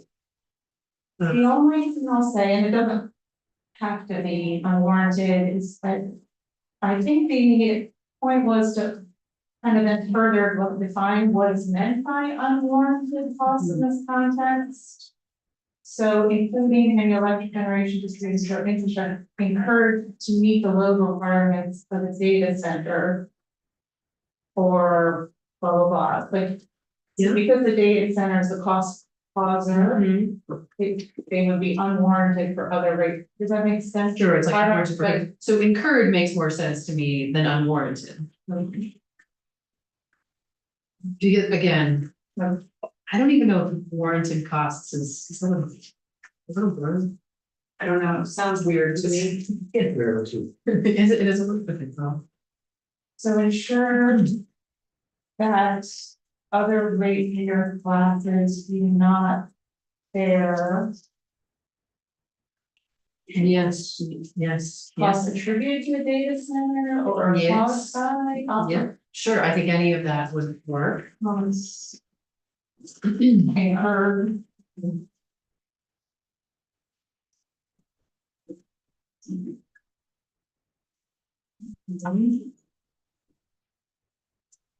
Then, page 3, line 1.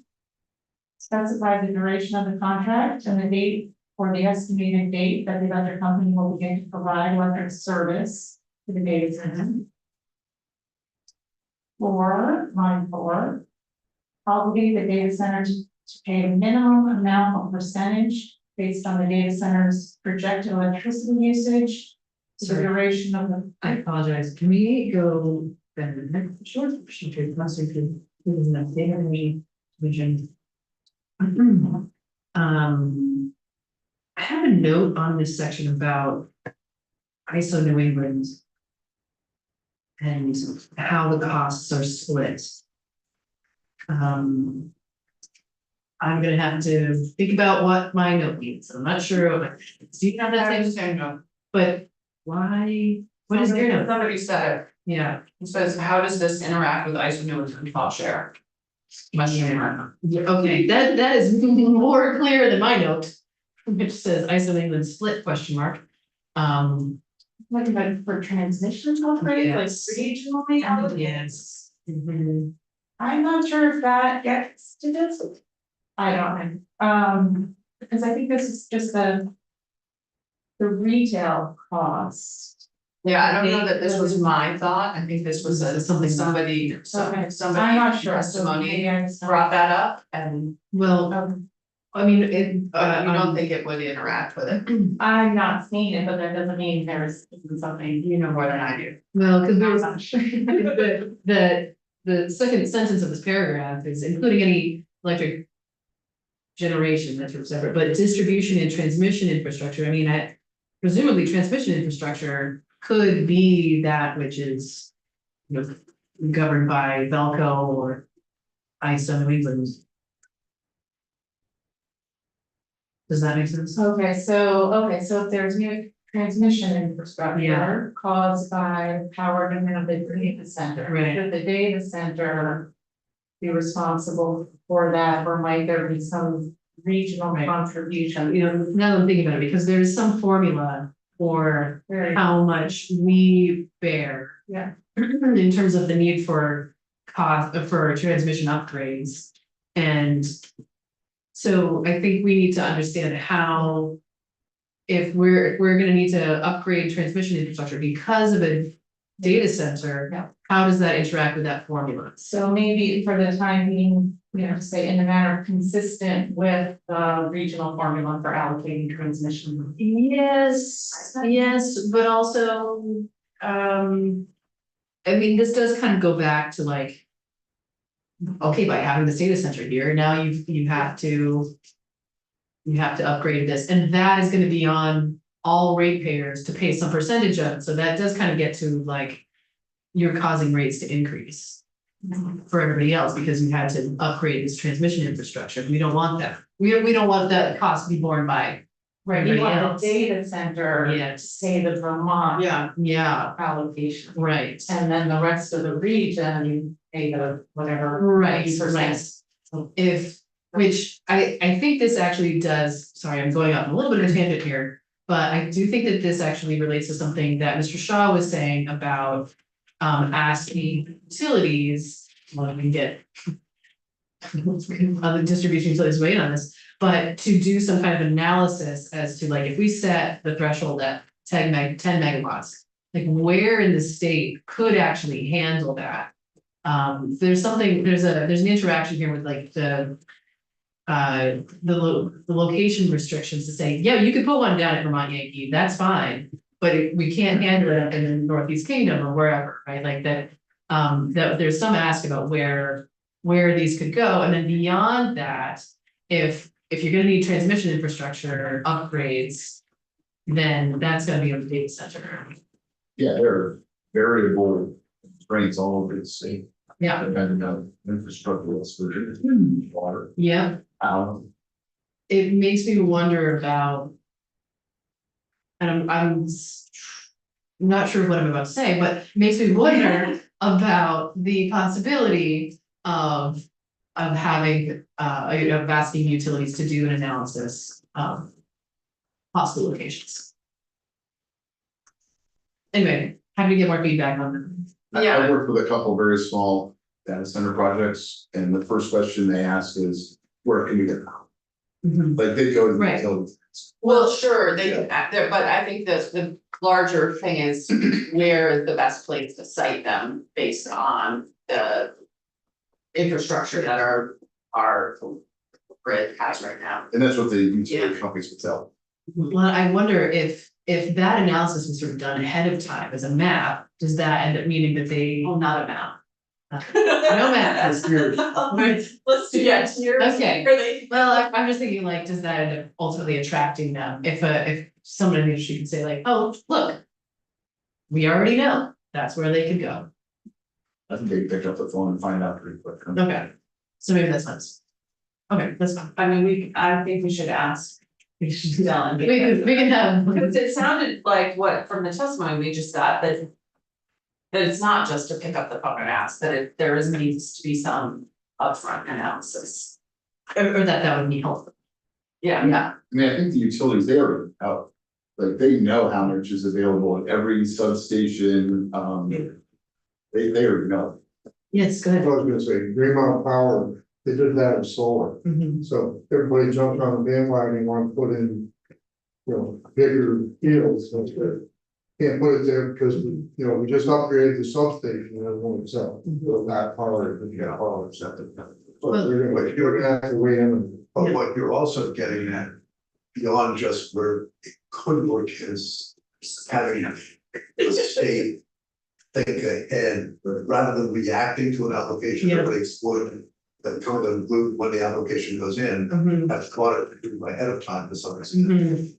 And I don't know if we want to get into this, but with the Act 50, simple, Yes, Cs yes. and kind of doing before the backfooting rather than after the backfooting, Yeah. is what we tend to do, Mhm. Mhm. through mitigation. I don't know if it's too much to get into that or not.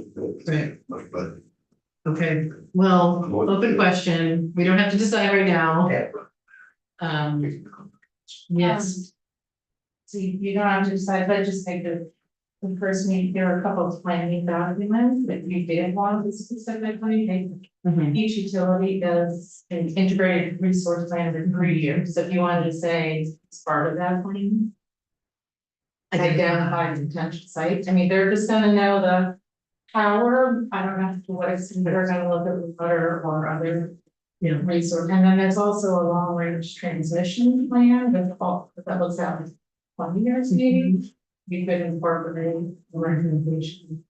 There is a requirement that any data center is consistent with the existing plan, including. But anyway, you can make that more specific, if you could, just throwing out. the okay, Plan. no, you that's could address. good to know. Okay. Um.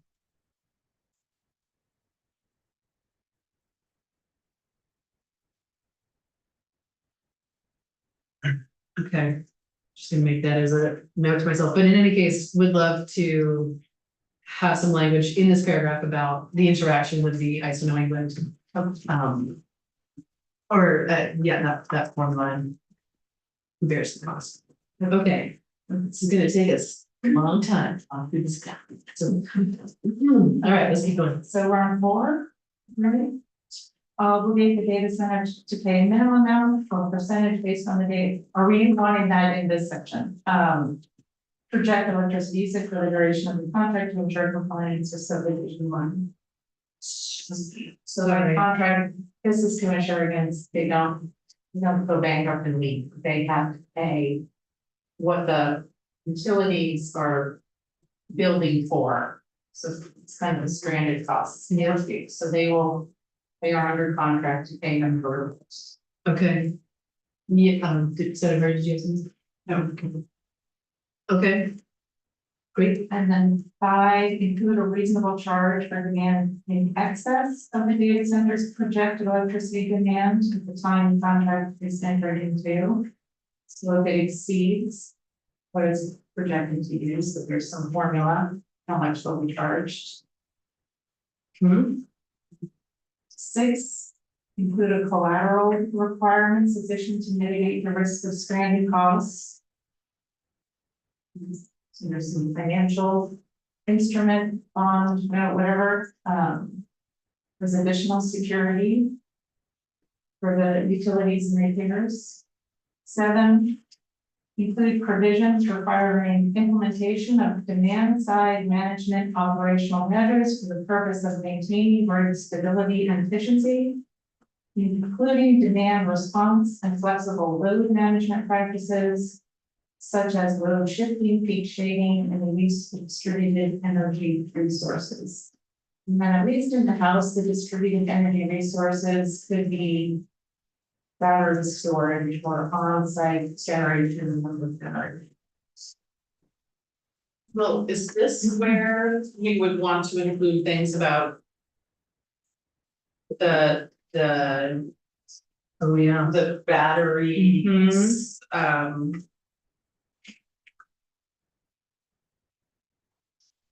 yes, load shedding and that kind of thing, and battery backups for other people. That kind of thing that we just heard testimony on. So can I just make a drafting suggestion is.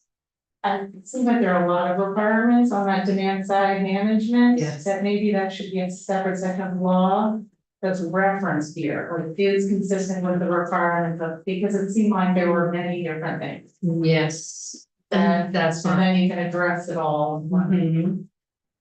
That works for me, and I am interested in all of the suggestions that came from Mr. Shaw.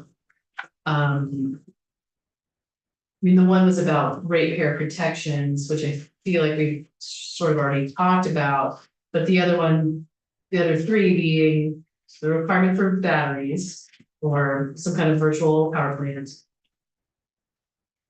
Load shedding.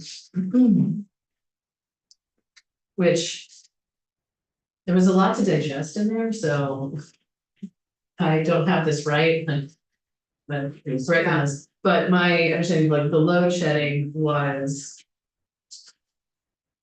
like the interruptible tariffs. Or was that something else? I don't. No.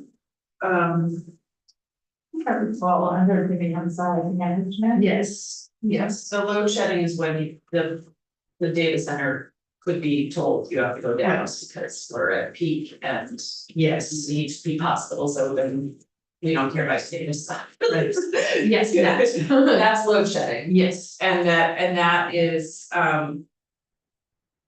is different than the battery, the backup generation. So there are two requirements, those are two Yes. different requirements, like Mhm. they have to have a backup generation. And also help others have backup Mhm. generation, that's the whole like, That's give everybody accessible. a battery, not a sticker. yes. And then, see, this will help us remember it. It is. So both of those seem to be demand side management requirements, and maybe they're in here to a certain extent, but. Not really, but I think that's a separate section of law. Right. like, Yeah, I right agree. here, That makes yeah, sense, yeah, yeah. so And then his other suggestion was around that the use of a jet engine or, fossil fuels Yeah, was strictly emergency level back. yeah, is that already in bill too, like they can't use fossil for fuel? backup generation, Yeah, yeah. okay, yeah, we wanna have that, cause that is happening around the country, like a parking lot full of Mm-hmm. gas generators. Mm-hmm. Yep, That's the type of- yes. So what's the rationale for asking the data center to provide backup batteries for other people? Yeah. So I think there's two reasons, as I'm understanding it. One is that the batteries help reduce the peak or the demand at peak for them. And Yeah, they draw the setups, Mhm. they're the ones drawing up, it's Mhm. close to the power. but then, and then it's also useful to have the backup generation. Not generation, I'm sorry, the batteries for use with the community at other times as well, so you're not needing to, it becomes, What it says in his testimony is. For data centers, it's about virtual power plants. Can allow customers on the same circuit to have batteries deployed for their use and help reduce the strain on the data centers cause on the grid. For up to 200 hours per year, providing value back to the system. This is far preferable to the alternative, building new peak capacity that's idle most of the year and raises costs for everyone. So, and then he went on to say in his testimony, this is also, provides a show of goodwill from this company that's coming in and building this thing to say, look, we care about you. and we're gonna benefit you. But I don't know how necessarily put that in here, but. It's what he calls it is virtual. Yeah, I think for this part, for now, if we can just give you that intention. And then we can see what you come up for that, but then there's this, right, and we did talk about the fourth one as well, to say that. Fossil fuels are just for emergency backup, the variance. Okay. This might be a moment where I'm gonna, because I think this is probably. Actually, this is not necessarily demand side management. I'm not sure where this fits. Well, how close are we to being done? Oh, there's. Wow, there was a couple more. One thing I did, one of the proposals you got, and I don't know if it's, you know, should be stated clearly, so I just. Yes, I'm sorry to interrupt, Maria, I just don't think we're gonna get to the Yeah. section then, so it's just sitting here, so. If you wanted to, you don't have to be here if you don't want. Okay. Sorry. We're not likely to get to your sections. Okay. Okay, thank you. Thank you, Senator. Yeah, that's good. Okay, let's keep going and then I'll. Yeah, so this is a question, and this could just be in the demand side management section, but there was also the house like from neighbor. That the facilities load does not increase Vermont system heat. Or the Vermont load coincident with ISO New England system heat. And that's, sorry, you're saying that that's a suggestion that would relate to 7 in terms of the. So that's a question, is do you want to require that, or would you want to have that as like, this is a threshold? We can now comply with all of these demand side management things. Gonna go to Mr. Angelo Walsh first. Yes, Senator Lord Beeper, as you noted, that was a request that we made, on the House side. We did provide some language, to the House, on that point, and the language that we had was fairly, not, 100%, but fairly absolutist in terms of like no increased heat at all. I understand that there were significant concerns with that. But I do agree that in 7, or see, structure it adjacent to 7. Something like measures to maximize the reduction in facility increase in peak, et cetera, et cetera. So it, flexibility for the utility and the PUC to figure out exactly what that means, but directionally that feels like it's not fully embedded in 7 as it's currently. I feel like that, oh, sorry, go ahead. Yeah. I kind of feel like it is, but be willing to. Continue the conversation, whether that actually needs to. I mean, I think peak shaving is a good, anything we can do. So. Well, and I feel like it ties in for me in terms of the virtual power plant, because in a way that is one of the points of the virtual power plant is to reduce that peak.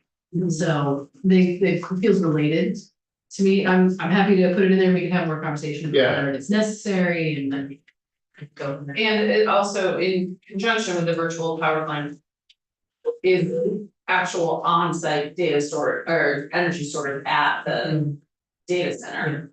That they have a lot of, they're just like a big building.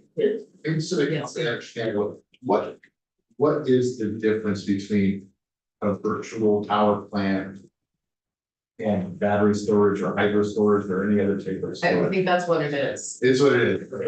But I'm certainly not that.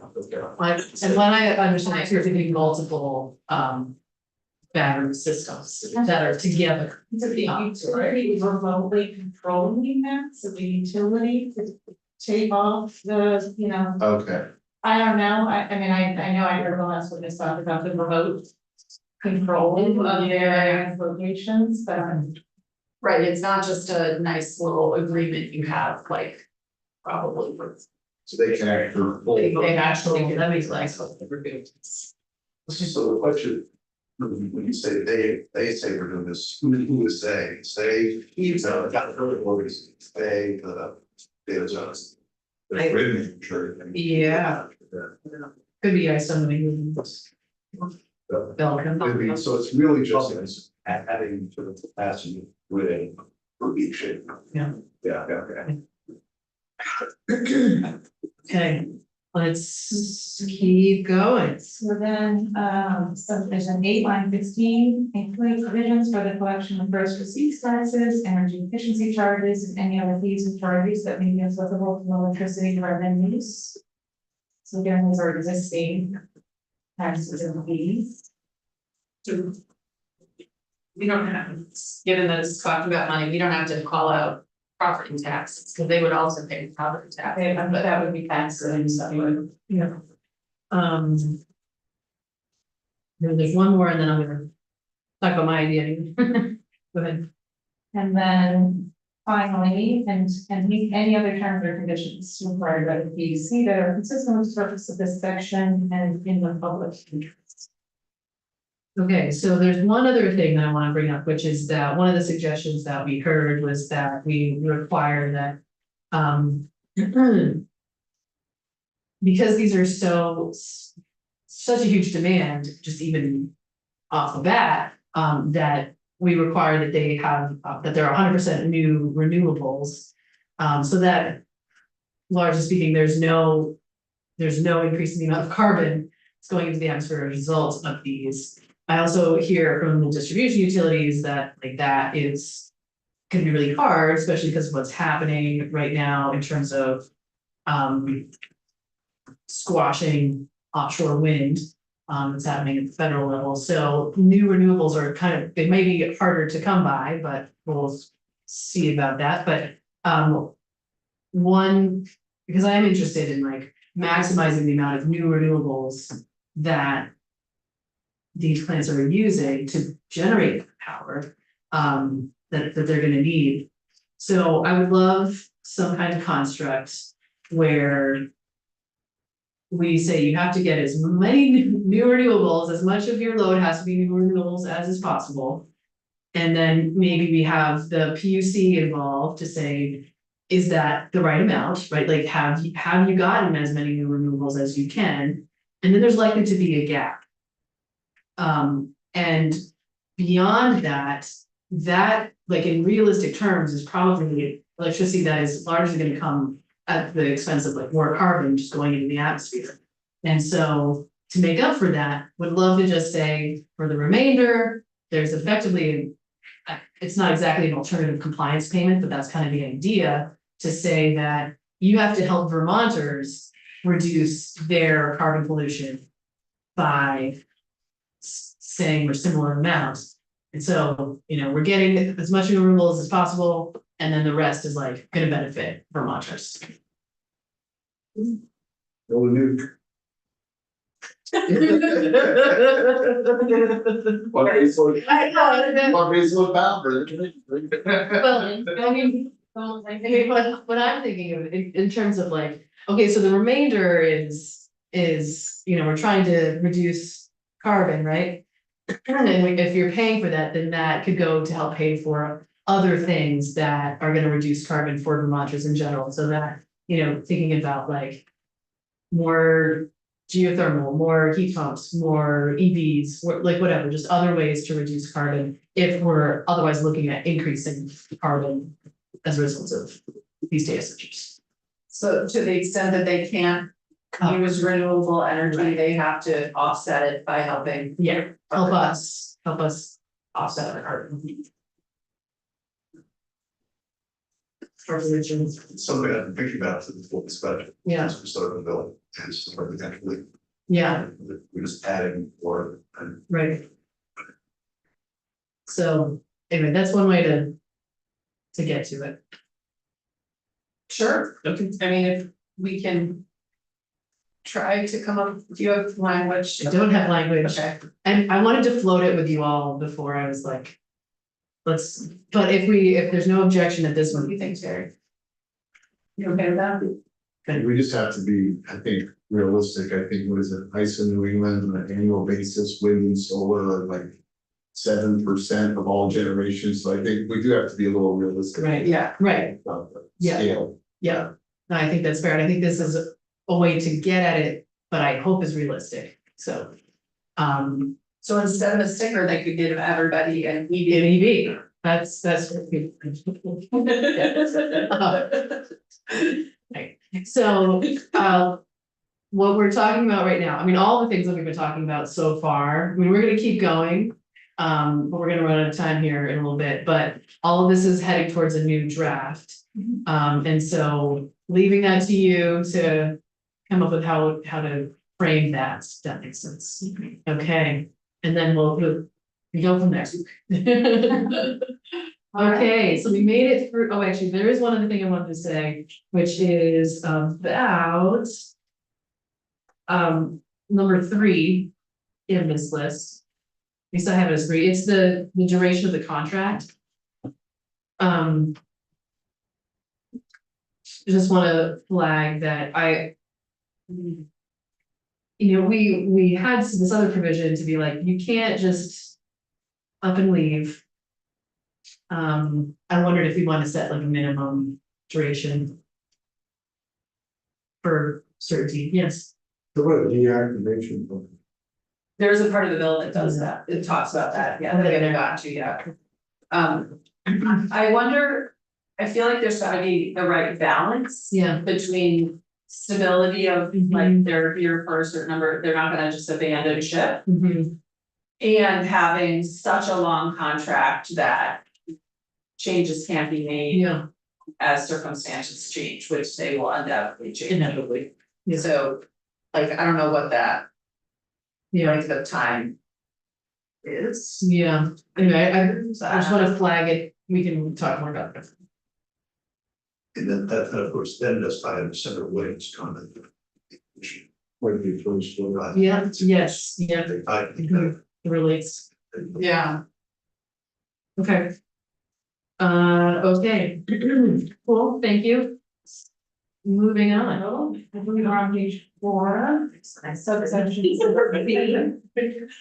I got excited. Oh, you thought we were like, no. Well, I figure we'll go until we get to. Okay. So line 1, the commission shall not approve a large load service equity contract unless the commission first finds that the same will promote the general good of the state. And then D, before the commission approves a large load service equity contract as required, the commission shall find that the terms of the contract and then satisfy the next 6 for findings. And you did, I'm just bringing things up in the context where I think they came up. I think there was one suggestion, just have there be like an exemption for utilities based on their circumstances. So for example, they present good cause for getting an exception to one of these findings that the PUC could grant. That was a proposal that you had. I believe that's Mr. Nolan, that's Question, Yes, so the commission, that's referring to the CS.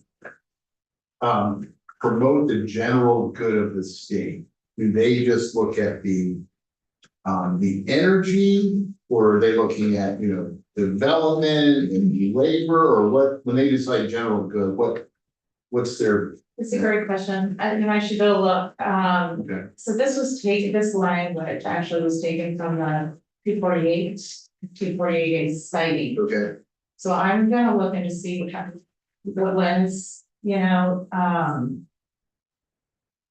okay, think it's a broad that looks at not just even the ratepayers, but Vermont's whole environmental, so. But let me turn. that would be good, thank you for bringing that up, it would be great to have, just be clear, yeah, like, what does that mean? I'm Certificate of public good. I mean, the PUC's expertise is energy, okay. so. Yeah. Are they gonna be looking at, they're not looking at water for it, right, so within the scope of what they do, Yeah. right, yeah. So, Well, actually, so at the very least, it should be in the context of what their expertise is, right, yeah. Mhm. so then, in terms of those findings, 1, line 7 will not adversely affect the efficiency, reliability, and resilience of the electric power system. 2, I think we can leave this list for another day and we'll keep going. This was a lot. Okay, so So next week, next week, are we, I think we're looking we're at, not gonna meet on Monday? not gonna meet on Monday, we're gonna look at meeting at 8, well, and probably Not on Tuesday. not on Tuesday. That's the eight coming from. In fact, we will likely not meet on Tuesday, floor will be long, and so we'll probably meet at 8 Wednesday, Thursday, Friday. So, yeah, that'll on Thursday. I don't know if we have, are we meeting this week? Well, we should check out. Okay, well, let me know, cause if you all are gonna be, Put all the bills out when they're not here. yeah, there you go. That's true. Like, you're not gonna be here Wednesday, is that right? Oh, that's. Yeah, so, we'll figure it out. I wanna Okay. try to, we might just have a lot of votes on either late Thursday or Friday.